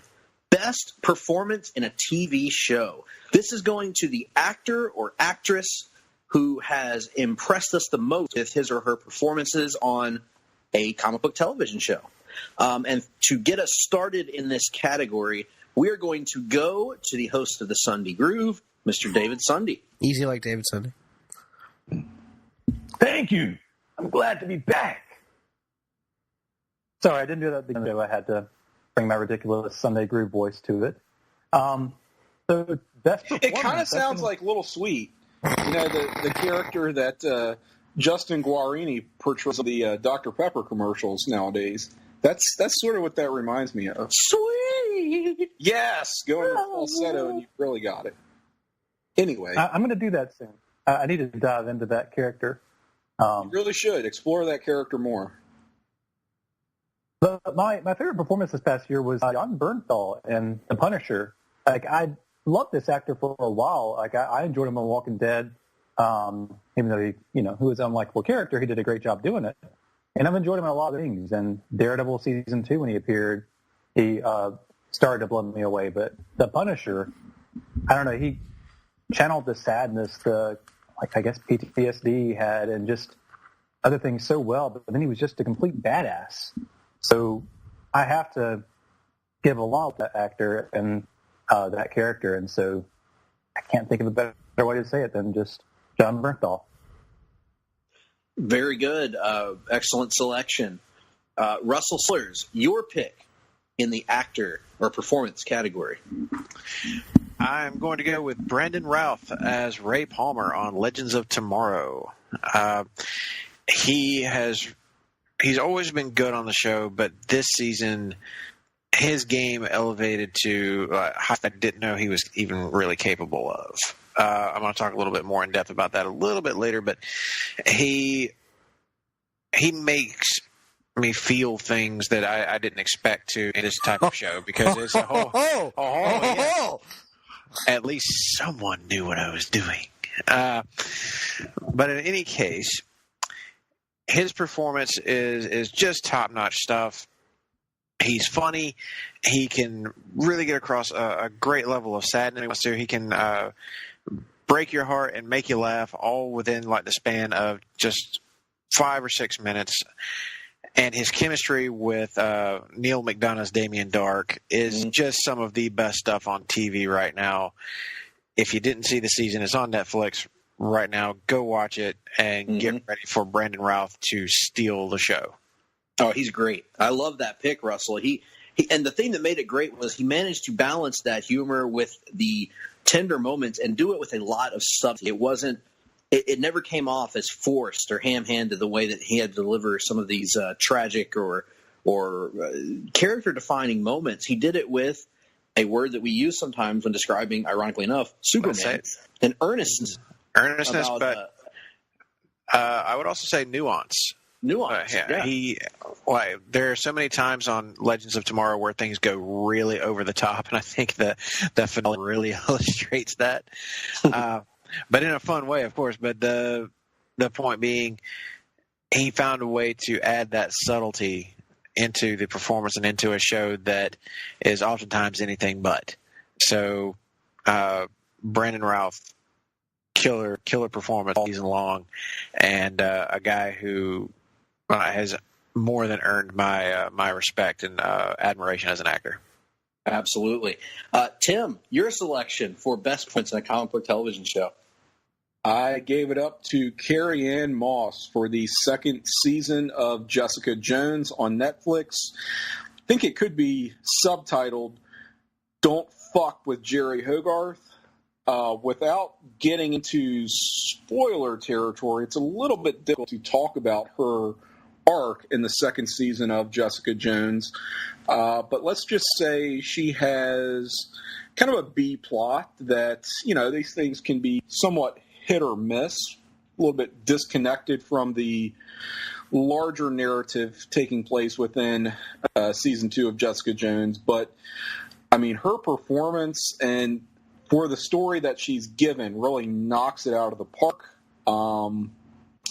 Again, trying to avoid spoilers, but when you think she has reached her lowest ebb, she makes a mammoth comeback. And throughout the entire season, she's killing it performance-wise. Just somehow became the most compelling character in a show that was already pretty packed full of compelling characters and good performances. So we're going to be hearing a little bit more about Jessica Jones season 2 as the show goes on, but real standout in Carrie Ann Moss, what she accomplished in that second season. Loved that performance, Tim. Okay, I wondered if anyone really watched it. Yeah, I finished the season, and yeah, you're right. It breaks her down to the smallest part, and then she reminds you that Hogarth is a cold bitch. Did she sell the leg? She sold cunt too.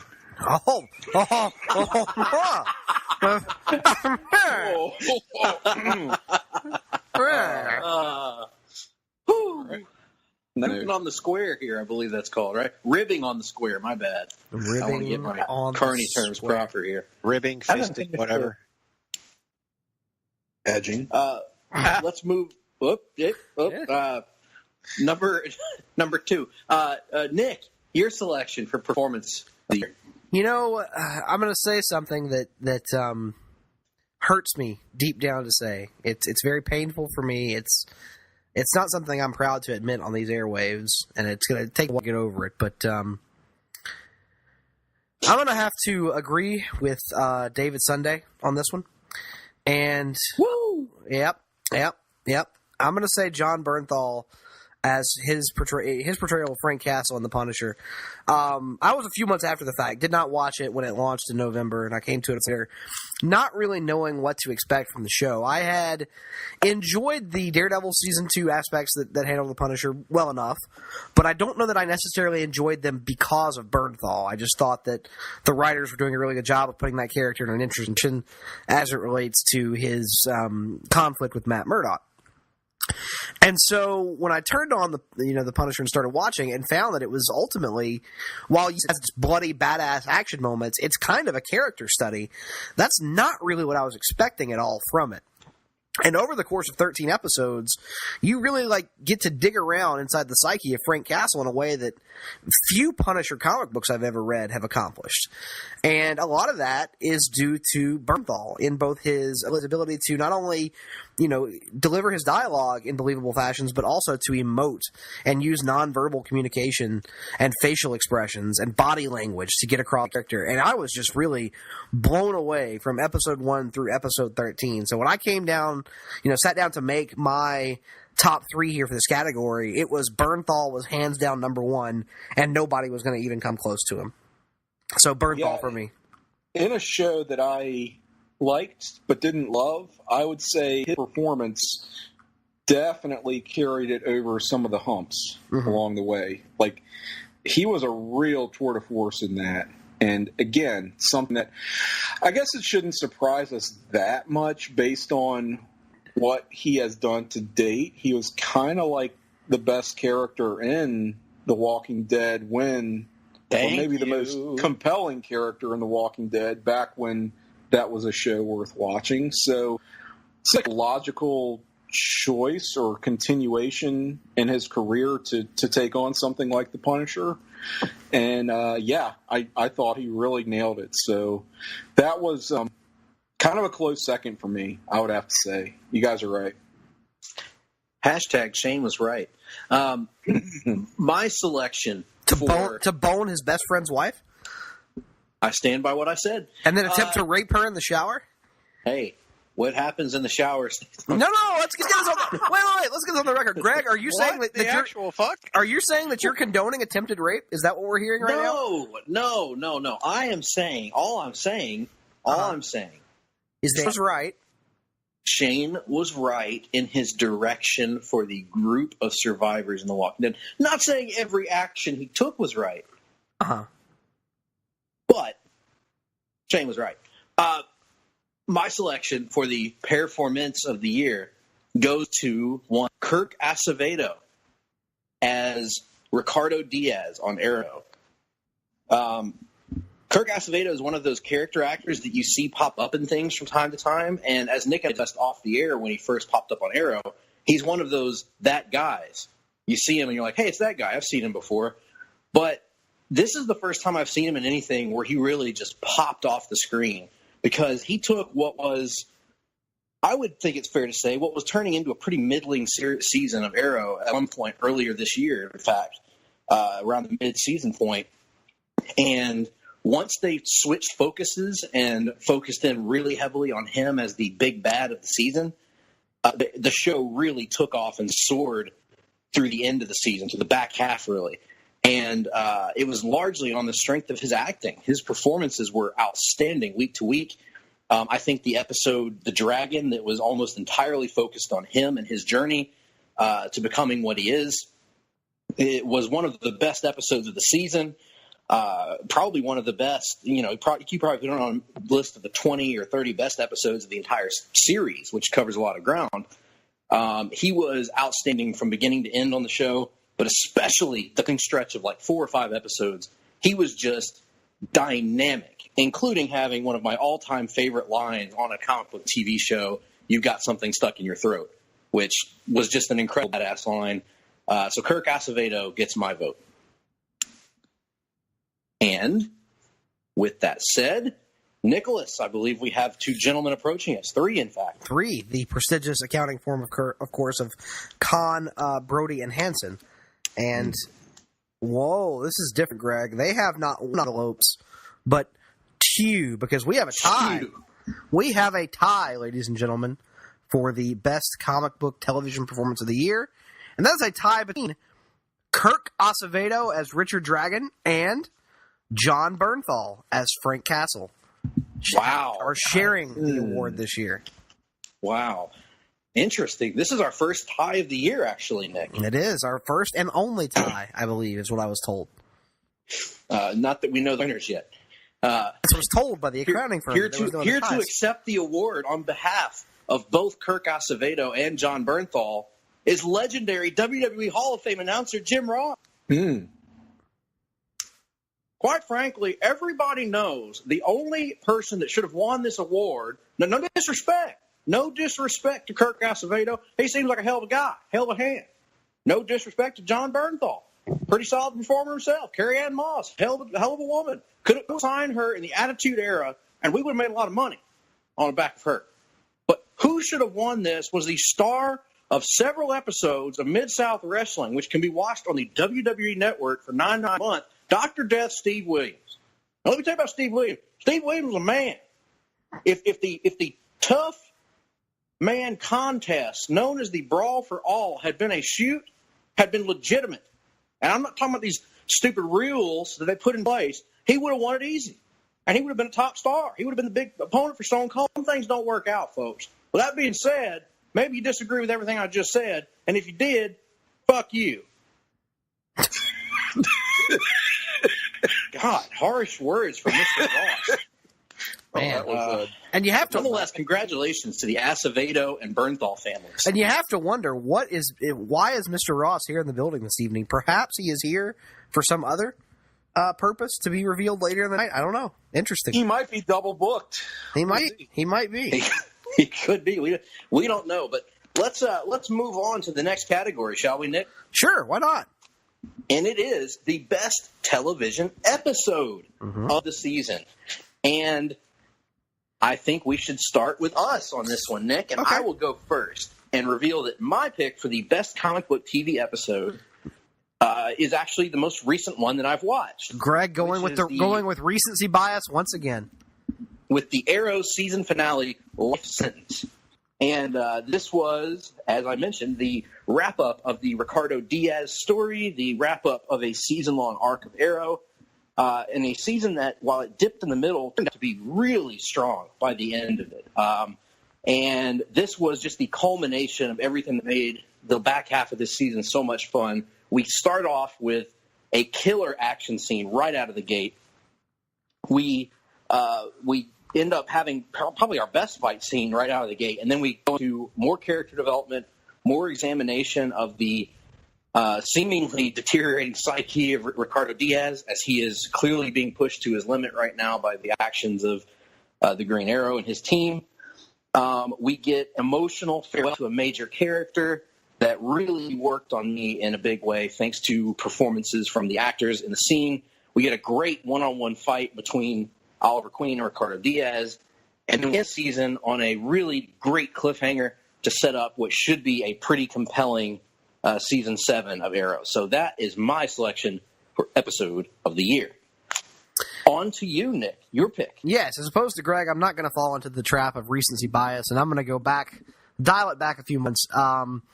I just praised during our discussion concerning the best performance in a comic book television show. I heaped praise upon John Bernthal's portrayal of the Punisher. And one of the great things about the Punisher, and anyway, I know some may disagree, is that unlike most of the recent Netflix offerings, I felt like this was a 13-episode series that did not leave you wishing it was over by the time the 13th episode rolled around. I thought it was well-paced from beginning to end, and by the time that season finale came along, you were ready to see how all this played out. You were legitimately concerned for these characters who you had come to develop an attachment to over the course of 13 episodes, and you wanted to know if Frank was going to end up getting that sense of closure that he had been looking for, if David Lieberman was going to find a happy ending of his own, and just how the conflict between Frank and an unnamed character that I'll withhold naming in the interest of spoilers for Greg's benefit anyway, how they were going to resolve their issues. And I thought from the season finale delivered on pretty much every aspect of that. I was left wholly emotionally satisfied by what happened in that episode. It served as both an effective wrap-up to this season and a look forward to where things could go in the future. All in all, I didn't see anything from the CW or anywhere else this year that topped that finale of The Punisher, which was entitled Memento Mori. So I went with Memento Mori as my television episode of the year. I would remind people that for all of Nick's talk of me having recency bias, he also voted for the most recent episode he had watched last year at the Halfies. Just throwing that out there, Nick. Mm-hmm. A nice case of whataboutism from Greg Phillips. What about Bob, Nick? Great movie. I'm sailing. I'm sailing. Indeed you are, Russell, and that brings me to you. Selection for a television episode of the year. My selection will also not be hindered by recency bias because I am going with Phone Home from Legends of Tomorrow. Oh, great choice. Yes. Definitely my favorite Legends episode. This was, of course, when the Legends travel back to the year 1988 in an effort to keep Ray Palmer from being erased from history after he begins to fade away Back to the Future style on board the Wave Rider. And they find that young Ray Palmer in 1988 has come across a time-displaced baby dominator. And some dodgy CGI aside... Is that like a baby genius? I'm going to say that yes. We will go with it as a baby genius. And this show, of course, this episode is going to be packed with lots and lots of nostalgia button pressing. All the wonderful 80s references from movies and TV shows. But just the feel of the episode also felt like the folks who run Legends of Tomorrow got to look at Stranger Things and said, I think we can do that. And they made an episode of the show that felt very much like it would have been at home on Stranger Things. And I mean that in the best possible way. And this is also the time when Brandon Routh really starts to shine in this season because and this is before he really shows off his chemistry with Neil McDonough. There's no real Damien Dark in this episode, well, at least not much as I recall it. And he just brings this nuanced, deeply emotional performance that really gets deep on the character of Ray Palmer. You start to understand why he views the world the way he does. He's getting to see his childhood through adult eyes, and he realizes how unreliable a witness that memory can be. Because while he remembers things being a certain way, seeing the truth presented to him kind of shatters a lot of illusions that he had about his own childhood, and it could easily have brought him down to a certain level of despair, and I guess just cynicism could have taken hold in him very easily in this episode. And there's even a moment whenever you start to wonder, is he about to tell his younger self, not to believe in all these things that made him who he is? But thanks to Zari, actually, and a pretty stellar performance from her, he allows his younger self to hold on to that hope and that optimism that made him who he is. And call out to Jack Fisher, who's the young kid that plays young Ray Palmer. Yep. Shockingly good. Did not expect him to be worth anything at all, but totally bought him as a young Brandon Routh and as a young Ray Palmer, more importantly. So this was easily my episode of the year. If you don't watch any other episode of Legends of Tomorrow, go on Netflix, look up Phone Home. It's in season. Watch this episode, and if you don't love it, then we probably don't share tastes in much. Very good, very good. And let us move over to Tim Capel for your selection for episode of the year. Okay, so I'm staying from this category, but I'm going to answer the call here And speaking of 80s references and recency bias, I think I would have to do episode 9 of Cobra Kai, which is a series that inspired me to subscribe and then in very short order unsubscribe from YouTube Red. Pretty good, pretty entertaining, pretty fun continuation of a franchise from the 80s. So if you're so inclined and a Karate Kid fan, do check that out. But no, to give somewhat a real answer here, I would say whichever episode it was of Fox's The Gifted that had the whole Fenris backstory, okay, and the reveal at the end that the Strucker siblings had inherited the powers of Fenris, if you will, and they had this very destructive potential when they combined their abilities. The Gifted, a show as a whole that I'm not sure if I like it because it's actually good or if it's just so chock full of Easter eggs and, little continuity X-Men trivia nuggets that really get me going. I know that it could be both. It really could be both. And I kind of made my peace with it by saying I don't care ultimately at the end of the day. I just like it because I like it. I mean, in a show that, they have the X-Men animated series theme as a ringtone, right? And that that's awesome. It's awesome, but it's the kind of thing that feels a little bit too obvious and like makes me roll my eyes a little bit. But at the same time, when you do stuff like have a character called Rory Campbell and you're building up to the Days of Future Past timeline and you have characters like Sage and Beautiful Dreamer and fucking Pulse. It's like when you're getting into the backwaters of 1990s Excalibur comics, you really know your shit. And that's kind of what I go for. And I do think it is an actually good show, but that kind of stuff puts it really over the top for me. And it all sort of came to a head, I think, in that episode that detailed the backstory of the Strucker family and, the Von Strucker twins who were otherwise known as Fenris, which is an incredibly deep cut. So good on you, The Gifted. I'm glad you brought that show up because I completely blanked on it as I was putting my TV show stuff together. But I'm glad you followed my advice and checked it out. Because it is one of my absolute favorites right now, this season 2, and I am so ready for season 2. Oh yeah, very good, very good. Mr. Sunday, your selection for episode?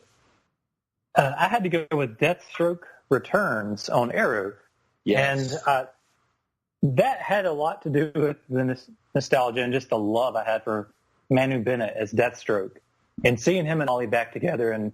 Boy, kid, even though that sounds nothing like him, that's my version of him. It was just so great to see them back together, see them interacting. And if I recall correctly, that's the one that just has some of the most badass fight scenes towards the end. It's close, but it's done so well. Like some of the season, not to down it, did some of the close combat, falling a little too close. But that one, it was done so well. And, so it was. Was that the episode that has him going through the warehouse, just clearing out dudes with incredibly violent kills? If that's the one I voted for, that's the one I'm talking about. Hopefully, that's the right name for it, because I know there would have been in it this season. I believe it was that one. And yes, those clearing out that warehouse was insane. And yes, seeing Ollie go back to a more violent way was enjoyable. For sure.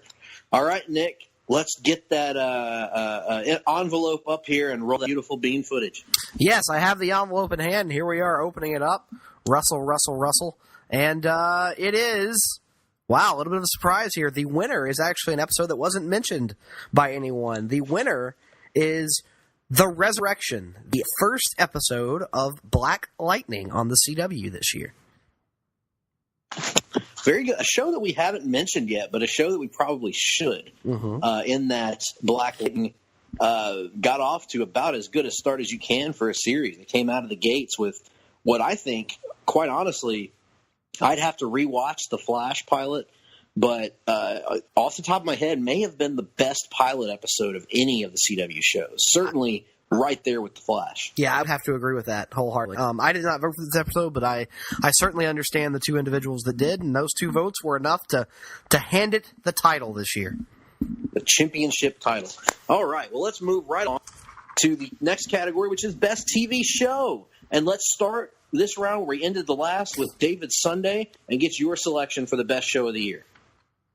Well, hello there again, listeners. It's good to have you listening to me.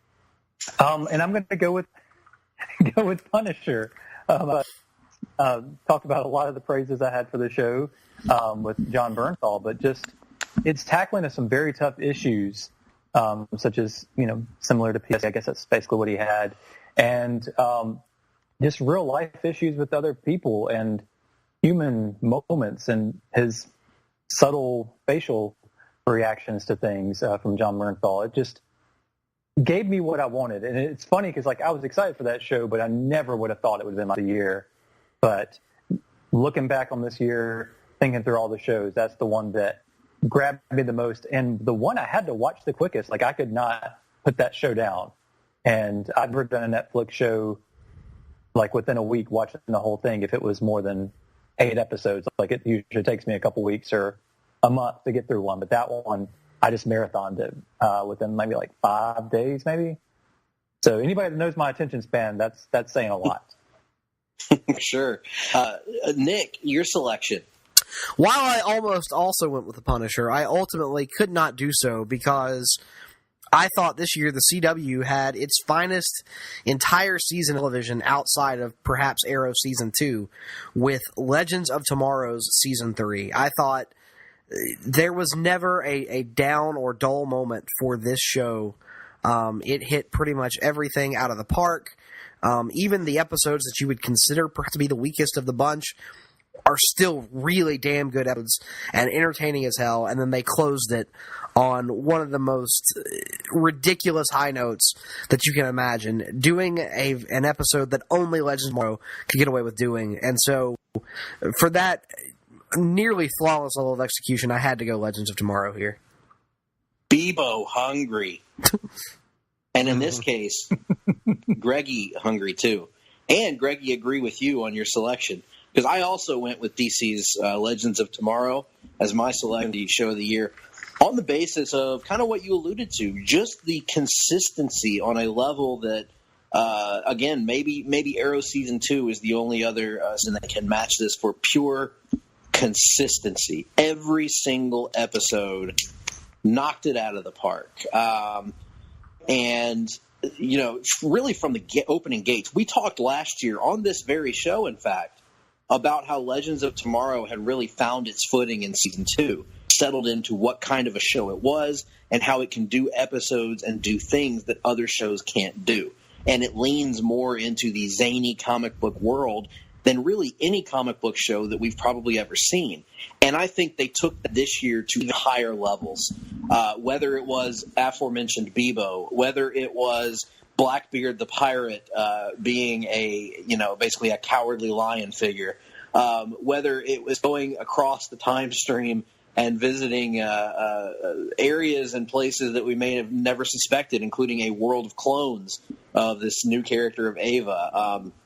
Almost every episode I can think of, even the Elvis episode, which I expected to hate due to my Elvis fandom, I ended up loving because it's got a certain amount of charm that Legends adds to any topic that it approaches. Just a tremendous show all season long. Great ensemble performance, which is really a hallmark of the CW in general. But Legends, really, every person in the cast stepped up and delivered when they need to deliver, and nobody felt like dead weight on the show. Neil McDonough turned in his best performance yet as Damien Dark. Just a great, great show, and it became the one that I looked the most forward to watching every week. So Legends is my pick. Russell, let me go to you for your selection. Well, I don't know that I can verbally fillet any better than that, so I'm just going to leave it at Bebo Horny and Legends of Tomorrow. Very good. Very good. Mr. Capel, your selection, sir. I am going to give it up to Jessica Jones Season 2. And I watched this over the course of about 3 days.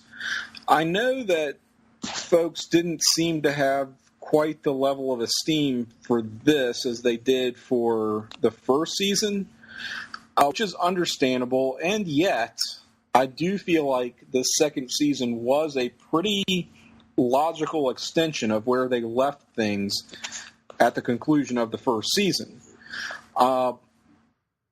Trying to avoid spoilers again, because I do recommend that everybody does watch if they enjoyed the first season of Jessica Jones. But I said I was a fan of some of those deep cut continuity nuggets, and they introduce a character from the comics in a very smart way that I really applauded in this season. They also explore some rather uncharted territory in some of the intrigue around Jessica's origin that we did not do in the first season. I also just felt that each character was really well realized, and it's a smartly written show. Like, I don't think that the show gets enough credit for how well written it is, especially in terms of the dialogue. It's almost sneaky in that regard. There are certain contrivances, yes, that you get with any superhero televised drama, but I thought that they worked really well for what they did in this season. And there wasn't anything that I didn't connect with. I know that there are people who criticize specific plot points and decisions, and I kind of just think those people are dumb babies and don't know what they're talking about.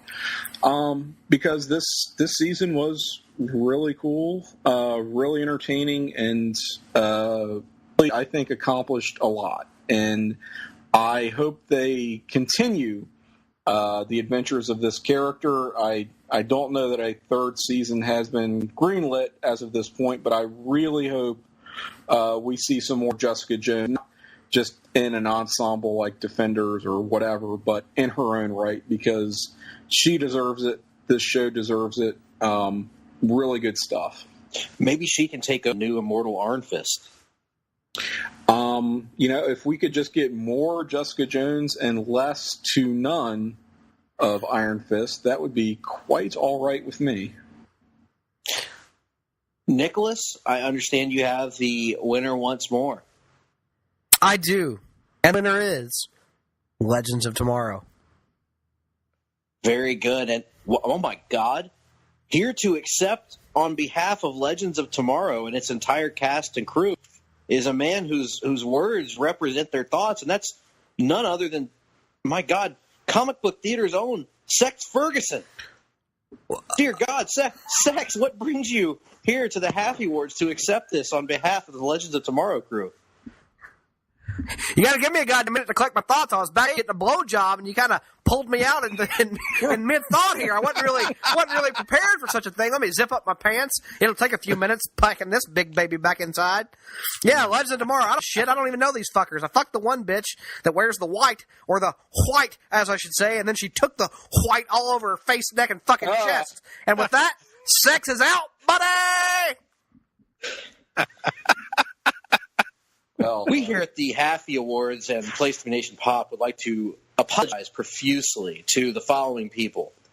Every person listening to this podcast right now, the families of all the crew members, cast, and creators of DC Legends of Tomorrow, and the entirety of the United States of America and parts of Canada. I will say that that was more titillating than a sex dream or a sex adjacent dream about But never mind. I'm gonna fail on that bit. Italy. We don't need to. I stepped out for a bathroom break. What did I miss, Greg? I missed something? Tails out skew. Nothing. Nick, we actually may be getting booted off the air. Why? As a result of what a Mr. Sex Ferguson appeared while you were gone, and it didn't go well, sir. I hate that fucker. What a bastard. Well, let's move on to our next category, and let's move to the silver screen. That's right, the silver screen, the screen that is silver. And let's get into our best performance in a comic book movie. And we're going to start with none other than Tim Capel. And Tim, I would like to hear your selection for the best performance in a comic book movie. Okay, I thought we might be getting some Katharine Hepburn for a second. I mean, no. All right. Well, I cast my vote for Michael B. Jordan in Black Panther for his portrayal of Eric Killmonger, a role that was very well written. It's one of those things that you don't have a lot of villain performances you can hang your hat on in the Marvel Cinematic Universe, but Eric Killmonger was certainly one of those and brought to life by Michael B. Jordan. And, you know, not just portraying a sympathetic character, which I think we're all pretty accustomed to, but doing it with such style, man. How cool was that guy? Awesome. He was an incredible character, an incredible performance. Let's move to Mr. Sunday. David Sunday, your selection for comic book movie performance. It was really hard for me not to pick Michael B. Jordan. He was actually my number 2. But mine as well. I know you're just asking for number 1, and I have to go with Robert Downey Jr. from Infinity War. Excellent. He brought the trademark humor and wittiness to his performance. He also brought a lot of emotional weight and his reactions to a lot of events that I will not talk about. But he just gave one of the most memorable performances as Iron Man that I've seen. And so that put him as my top performance of the year. Yeah, I recently watched that movie for the third time, and he definitely stood out for his performance in that film. I had a lot more thoughts. I just didn't want to. No, and we appreciate that. We here at the Halfies are not in the business of spoiling things that are more recent than like the 1960s. Actually, that's not true. But still, we'll move on to Mr. Sellers and get your selection for performance of the year. Chris Hemsworth in Infinity War. Yes. Because Thor is finally fully realized. He is every bit as hilarious as he's always been in these movies. He brought that charm and wit over from Ragnarok, but you also see several moments where the weight of everything that's happened is fully on his shoulders, and it's crushing him. But he's using humor as a defense mechanism to try and get around that, though there are several points where he can't. Like it's coming through, it's bleeding whether he wants it to or not. But it's not just that. Without getting too heavy into spoilers, Thor wreck shop. And that is why Chris Hemsworth is my favorite part of Infinity War and my favorite performance in a comic book movie this year. Love the selections of both Downey Jr. and Hemsworth. And what I will say with regards to Hemsworth is this was also the first time he's gotten a chance in a group setting to come off as the guy. Captain America has had movies where he's the guy in the group setting. Iron Man has had movies where he's the guy in the group setting. This was Thor's chance to prove his place among that triumvirate, and he delivered. I will go next, and my selection for performance of the year, I actually went with someone who maybe from a strict acting performance may not get this nod, but because of how she embodied this character, I think deserves it, and that is Gal Gadot as Wonder Woman. She put on a strong performance, which, yes, is the name of the category. But I selected her because I don't think that there has been a more iconic, instantly iconic portrayal. Chris Evans as Captain America comes to mind. If somebody, Robert Downey Jr. as Iron Man, Christopher Reeve as Superman, where the minute they step on the screen, all your doubts go out the window, if that makes sense. And you see them and you believe them, and you're like, my God, that's Wonder Woman. All right, I'm with it. She is Wonder Woman. She is Diana. And it's hard to really describe what quality she has that puts that across. She has a charisma. She has a believability, a command of that character. Then you see her, you just believe. You believe, the old tagline for the Superman movie, you will believe a man can fly. In this case, I will believe a woman can fly. I will believe that a woman can lift a tank above her head. I will believe she can stand for truth and justice and all these things and stand right alongside these iconic male performances that we've seen in superhero movies, whether it's Chris Evans, whether it's Robert Downey Jr., Hemsworth, Christopher Reeve, whoever it may be that you're looking at in these most iconic portrayals of superheroes. She deserves alongside them. So for that reason, I selected her as my performance of the year. Now, Nick, your selection for performance of the year. Said it so eloquently. Chris Hemsworth in Infinity War, and I will just add, because that performance fixed a lot of the things that were wrong with Ragnarok in a troll comment, and we will move on. All right, fair enough. Now let's move on to the winner of the category. And Nick, the people are approaching here, and in particular, Hansen is approaching, and he's heading in the wrong direction. What the hell? Well, he can't see a whole lot these days. I'll help out. He and Herschel the Wonder Dog have some things in common in that regard. But in any event, I have the envelope, and I'm opening it here, and it goes to, the Halfie goes to Michael B. Jordan as Eric Killmonger. Eric Killmonger. Holy shit, I got one. You got one.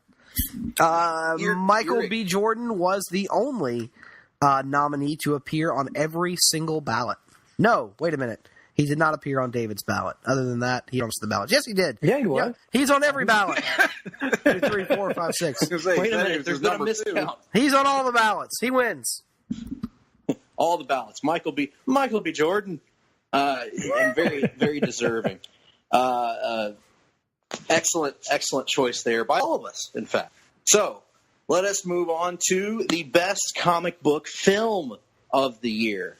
And for this one, we're going to get started with none other than the illustrious Nick Duke. So this was a tough one. I mean, it's been a damn good year in comic book film. Truly. It was especially tough to narrow it down to just 3. And I even had to make a last-minute change to my 3 that I nominated. But really, for me, there was one film that stood head and shoulders above the rest when it came to registering with me on an emotional level, leaving me with that giddy feeling when I walked out of the theater, and that is last July's Spider-Man Homecoming. Loved virtually everything about it. Can't really think of too many things I would change, if anything, about it, other than perhaps their version of, quote, MJ, end quote. But from the scaled down focus of it to the Robert Downey Jr. Tom Holland relationship to the hot as hell Marissa Tomei version of Aunt May to one of what I would argue is a top 5 all-time MCU villain in Michael Keaton's version of the Vulture. Virtually everything about this movie registered with me in a big, big way, and so it made it a cut above the rest, in my opinion. Very good. And my selection for film of the year is Avengers Infinity War. I've kind of already been over my thoughts on this on our most recent podcasts, but I've seen it 3 times at this point, and I kept waiting for my opinion of it to drop because I felt like I overrated it when I first saw it. But I've come to realize that, at least for now, who knows what's going to be the case a year from now, 2 years from now, but for now, my opinion of it hasn't dropped. It's perhaps my favorite of the MCU, and I love it. I think it was everything that I was looking for in this movie I got. I was completely satisfied in it. And for me, it gave me, it caused in me, and maybe there's been a lot that I needed going into that movie because of my state going into it. And it really picked me up and lifted my spirits, which is weird to say about a movie that involves a lot of, I'll just say destruction. But for me, it did get a lot better. So I will maintain that as my film of the year. Let's move to David Sunday. David, your selection for comic book film of the year. Well, I also had to go with Infinity War, but for a lot of probably very different reasons than a lot of y'all. I love the emotional stakes and all kinds of stuff in there. And I just praised Robert Downey Jr. earlier. But for me, the excitement came upon seeing some of these characters interact for the first time and the comedy that was involved in a lot of that. That really put it above a lot of the other things for me. Because where I got a lot of my laughs from a lot of the other movies, that one, I don't know, probably did it the best. So, and just in scope of things, I have to go with Infinity War. Good. Ms. Capel, your selection, sir. Well, Mr. Phillips, Mr. Sunday, it was nice knowing you. Going into the show, I was hoping, if nothing else, I would come away with hurt feelings, and that has been accomplished. So thank you for that. Kind of in spite of myself, and to repudiate one of Nick's trollish comments earlier, I am going to give it to Thor Ragnarok.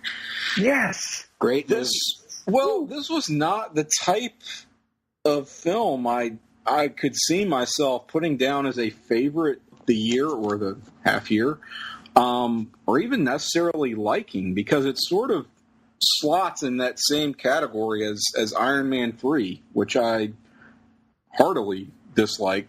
I think I'm on record as saying, but and I totally get where Nick's coming from, saying that it is a pretty bad Thor movie in a lot of ways, or it's not the kind of Thor movie that you ideally want to see. But again, it's one of those things where if you get lost in the moment, you really do. And it connected with me kind of from the jump and did not let go for the duration of that film. So I don't know. Maybe I just give it up for Taika Waititi more so than Shane Black on the aforementioned Iron Man 3, which I do think is, again, tonally similar. But I really can't help myself but love this movie. And, I mean, I'll put it this way. I saw it twice in the theater, and I barely see a movie even once in the theater, you know? So maybe it was just right place, right time, or my expectations were just that low enough. I'm not really sure, but everything about this just really clicked for me, and I absolutely adored Thor Ragnarok. Goldblum is pleased. Oh, I hope so. Mr. Sellers, your selection. Well, it's not going to be any real surprise here. Infinity War. Unbranded. Yep. I was prepared for that, Tim. I still love you, brother.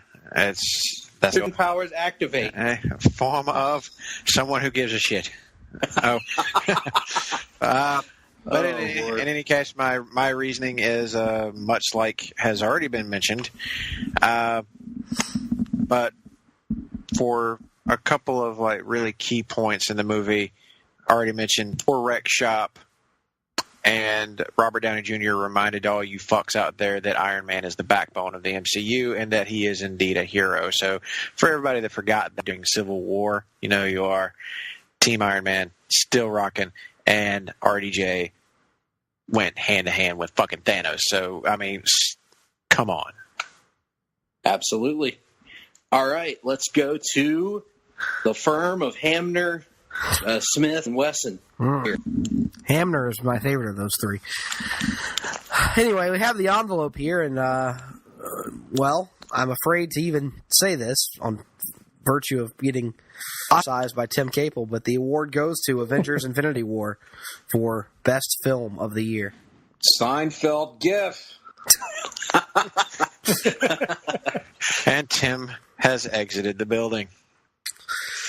Well, we have little time to mourn because we have to move on to our next category, which is a category all about comic book theater. You know, we pitched it earlier in the show, gentlemen, and we all participated in it along with our friends on Place to Be Nation, or Universe, or Galaxy. And we are here to talk about our favorite supporting performance in comic book theater. These were any of the performances of characters that were not the primary Watchmen characters, the Watchmen themselves, if you will. So we're going to go kind of quick on this one a little bit and talk about our selections here. I'm going to start with Tim Capel here. Tim, your pick for the supporting performance in comic book theater. I most enjoyed Moloch as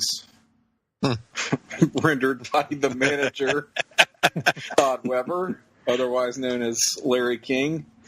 What else can you say about this? But Cola. I'm going to piggyback on that, Tim, because that was my selection as well. Okay. The manager, Todd Weber, as Larry King as Moloch.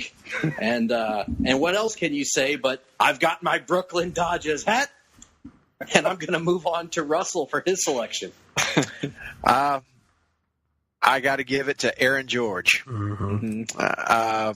If this guy doesn't leave you just gasping for air, like struggling to breathe with the Stu Hart impression, there's maybe you don't have a sense of humor, because it is killer, just fucking insane.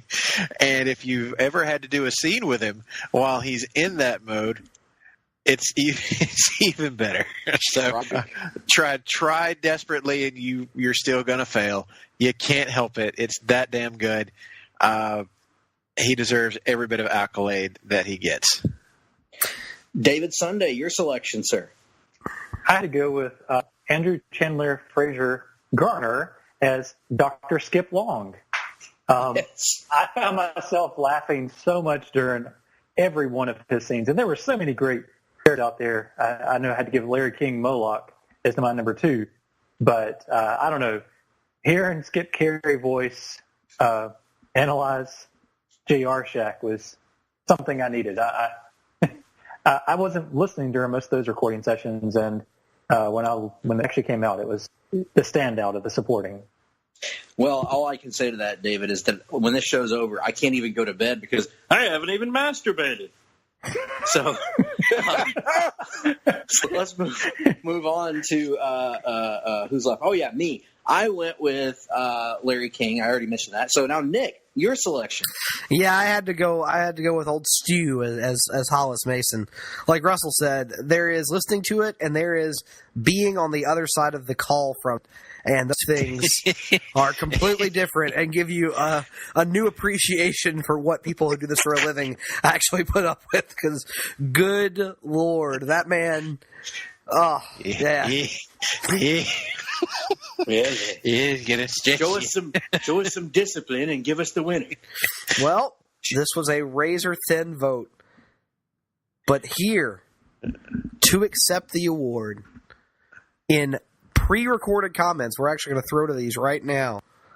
Here is Larry King himself to accept the Halfie Award for Best Supporting Performance in Comic Book Theater. Larry King, take it away. Testing. Checking. Is this on? Tip. Caller, you on? Oh, my producer's giving me the green light. I get to speak. Thank you, Hard-Traveling Fanboys, for this award. It's a very prestigious thing, this Halfie. Of course, it's the first Halfie I've received without pharmaceutical help in many years. Thank you. I will polish it, and then I will polish the award. I can't believe I beat Stu Hart, but that old fart's dead, and I'm still alive with my spindly legs, and my suspenders, and my oversized glasses. So thank you to Place to Be Nation Pop, and the Hard-Traveling Fanboys, and I look forward to participating in future installments of the Comic Book Theaters as soon as you write them and they resurrect my fantastic character, Moloch, the magician with the pointy ears. So thank you, and back to you, Hard-Traveling Fanboys. Excellent words from Larry King. I mean, I know nobody can say it better than him, right, Nick?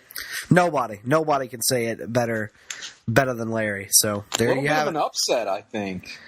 I kind of thought that Aaron George had that bag. It was by the thinnest of margins, I can tell you that. Wow. Well, with that being said, we are going to move over to the next category, which is the best feature performance in comic book theater.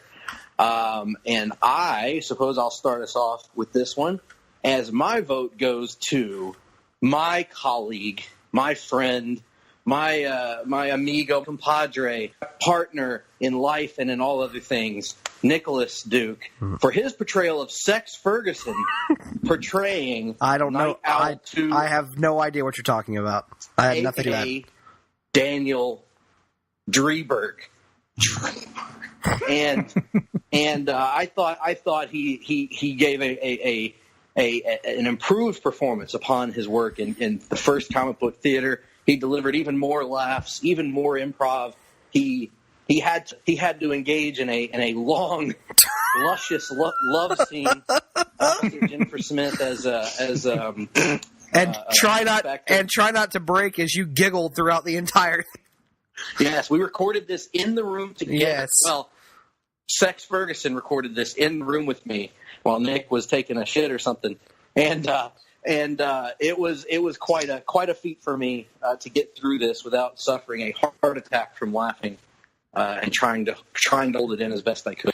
So Mr. Ferguson is my selection. Mr. Duke, your selection. Well, not to exchange favors for one another, because we've never done that before. But I have to send it back your way, sir. Rorschach's Journal alone worth the price of admission here.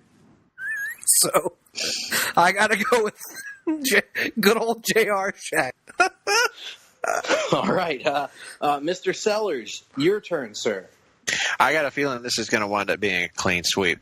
Good old J.R. Shack wins this one for me pretty handily. The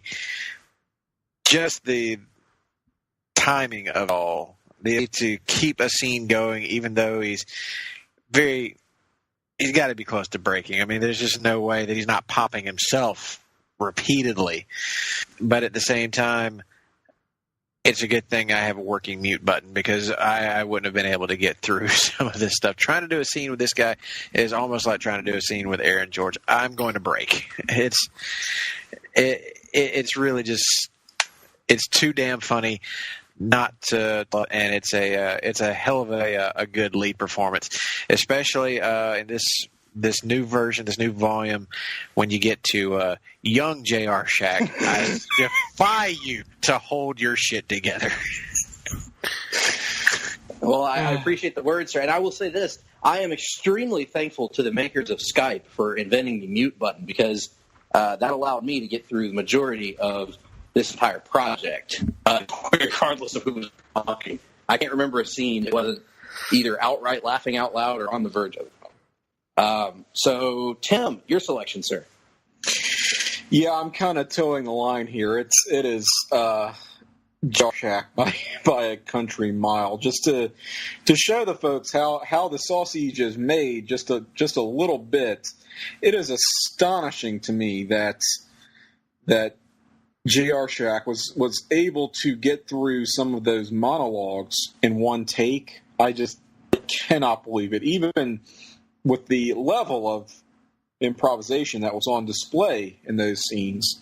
What a tour de force performance. This got to be a runaway. I don't know what I can add to what our other panelists have said. Also, I once again would like to apologize to Barry Windham and his anal cavity. Yes. That was That was unnecessary on my part. But nonetheless, thank you, sir. And Mr. Sunday. I'm going to make it a clean sweep. It's going to be JR Shack. JR Shack. So, Nick, let's go envelopes here. Ah, yes, the envelope. And here to accept the award for Best Lead Comic Book Performance, I believe it's, my God, it's Jim Ross himself. Actually, it's young JR. Mother sent me here to accept the award. Thank y'all for coming out here, and Mr. Watt says he's going to make me a big star. And I'd like to thank everyone here. And furthermore, if you want to follow me on Twitter, you can follow me at Young JR's BBQ.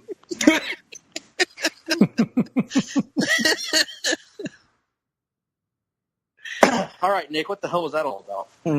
I don't know. You have to ask Young JR next time you talk to him. All right. Get that kid out of here. So, with that being said, almost done. Oh, wait. One more category. Ah, yes, there is one more surprise category. Here is the final envelope from the accounting firm of Kahn, Brody, and Hansen. And this, of course, is a return category, Mr. Greg, you may recall, for the best weekly episodic comic book podcast in all of Place to Be Nation Pop. A lot of suspense here. Ooh, wait a minute. Oh my! This is remarkable. Greg, you and I have won the award once again for best weekly episodic comic book podcast in all of Place to Be Nation Pop. I mean, you know, jeez, Nick, I don't know what to say. I don't either. I'm speechless, literally speechless.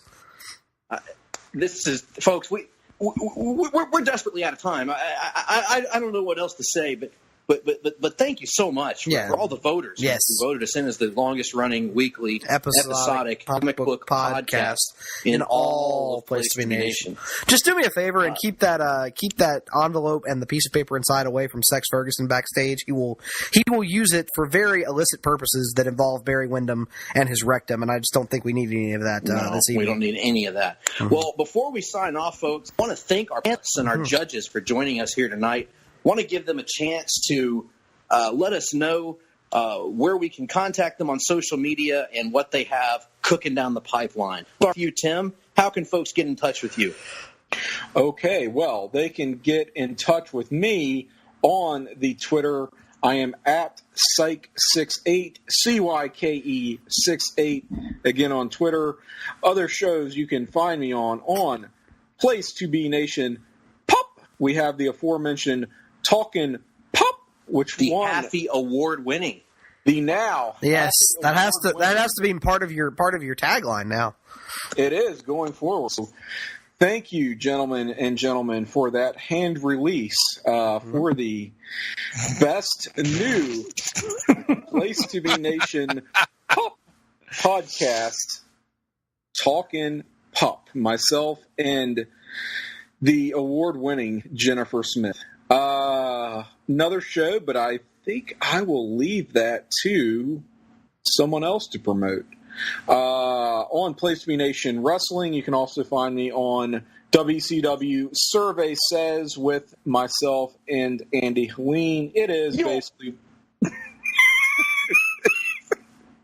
and occasionally Greg Phillips as well. It is what it sounds like. It's all a bunch of shit out WCW. So that's a monthly show you can find on the Place to Be Nation Wrestling feed. Who's next? I believe, Russell, you're next. Oh, I was so unprepared. No. You guys can find me at Russell_Sellers on the Twitter machine, and you can bitch at me or do whatever it is you want to do there. And you can find me on my now currently monthly podcast, Such Points, as has been mentioned a couple times here. Got a new episode coming down the pipe pretty soon. Mr. David Sunday is going to be joining me on that one. Talk a little shop about some images. We're going to also be joined by James Eccles, who hasn't made an appearance on the show in some time, or maybe even before. This could be his debut, I think. But we're going to be talking about that, and of course, there's a New show out there. You guys may have heard of it. Pretty popular. Yeah. It's getting a lot of buzz. And so it's kind of marvelous. Fair, decent. Fair, yeah. So it's not too shabby. It's pretty good. Sales is going to be talking to you guys about that in just a minute. Russell punts as well. Man. David Sunday, aforementioned David Sunday. In addition, on Sellers Points, how can folks contact you, and what do you have planned down the line? Yeah, this is Captain Metropolis speaking for David Sunday. No, that would be horrible. Y'all wouldn't understand me. So I'm going to go with, obviously, David Sunday. You can find me on Facebook, or you can find me at Sunday Group Easy PTB. like David Sunday. Oh, don't do that on Twitter. You wouldn't find me. So Sunday Group PTB. But yes, you can call it Easy Like David Sunday, like Nick will do. But you can. Recently, I had Tim Capel for 2 months in a row discuss Jimmy Eat World, and then Our Lady Peace most recently. But I'm super excited to be recording, hopefully this next weekend, with Mr. Phillips to talk about Alter Bridge. I know that's been.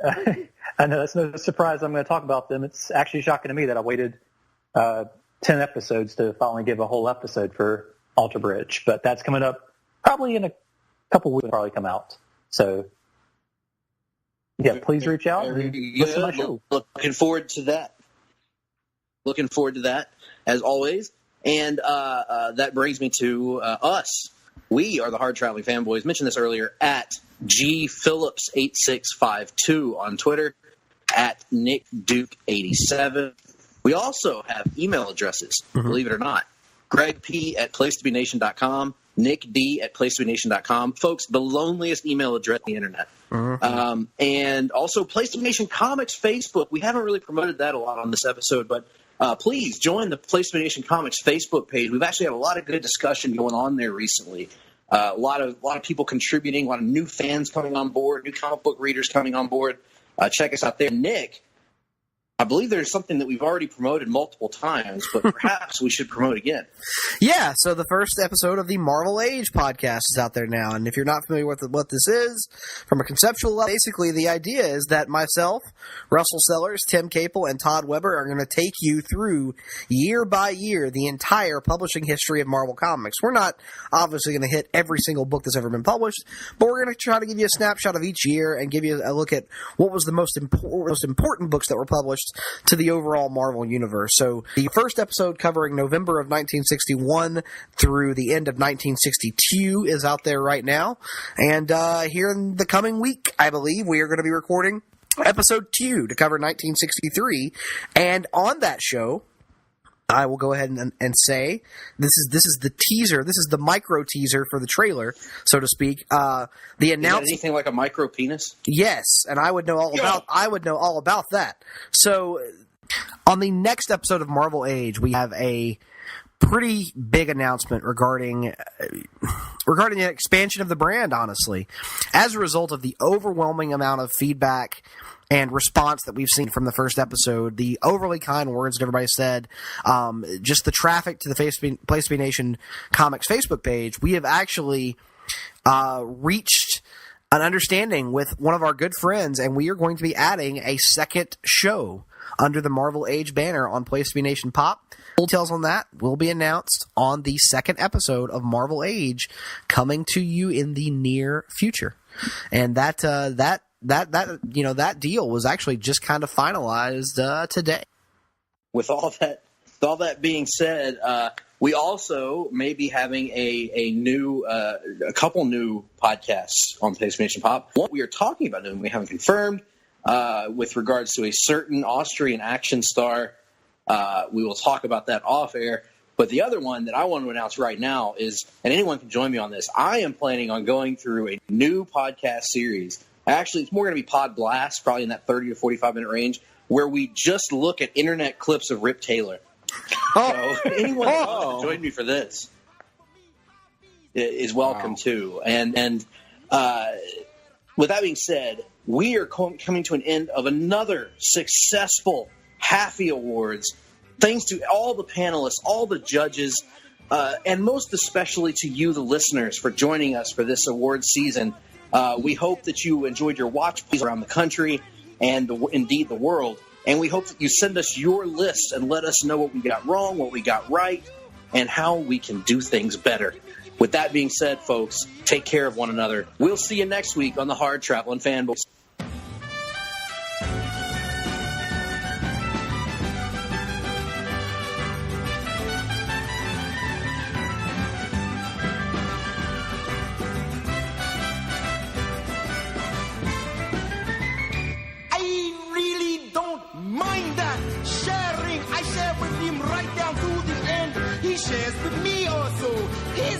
And that is the reason he's my friend. Halfies, that's what he says to me. Halfies, half for you, half for me. Halfies, give me some. If I don't share, I am a bomb. If I don't share, I am a bomb. If I don't share, I am a bomb.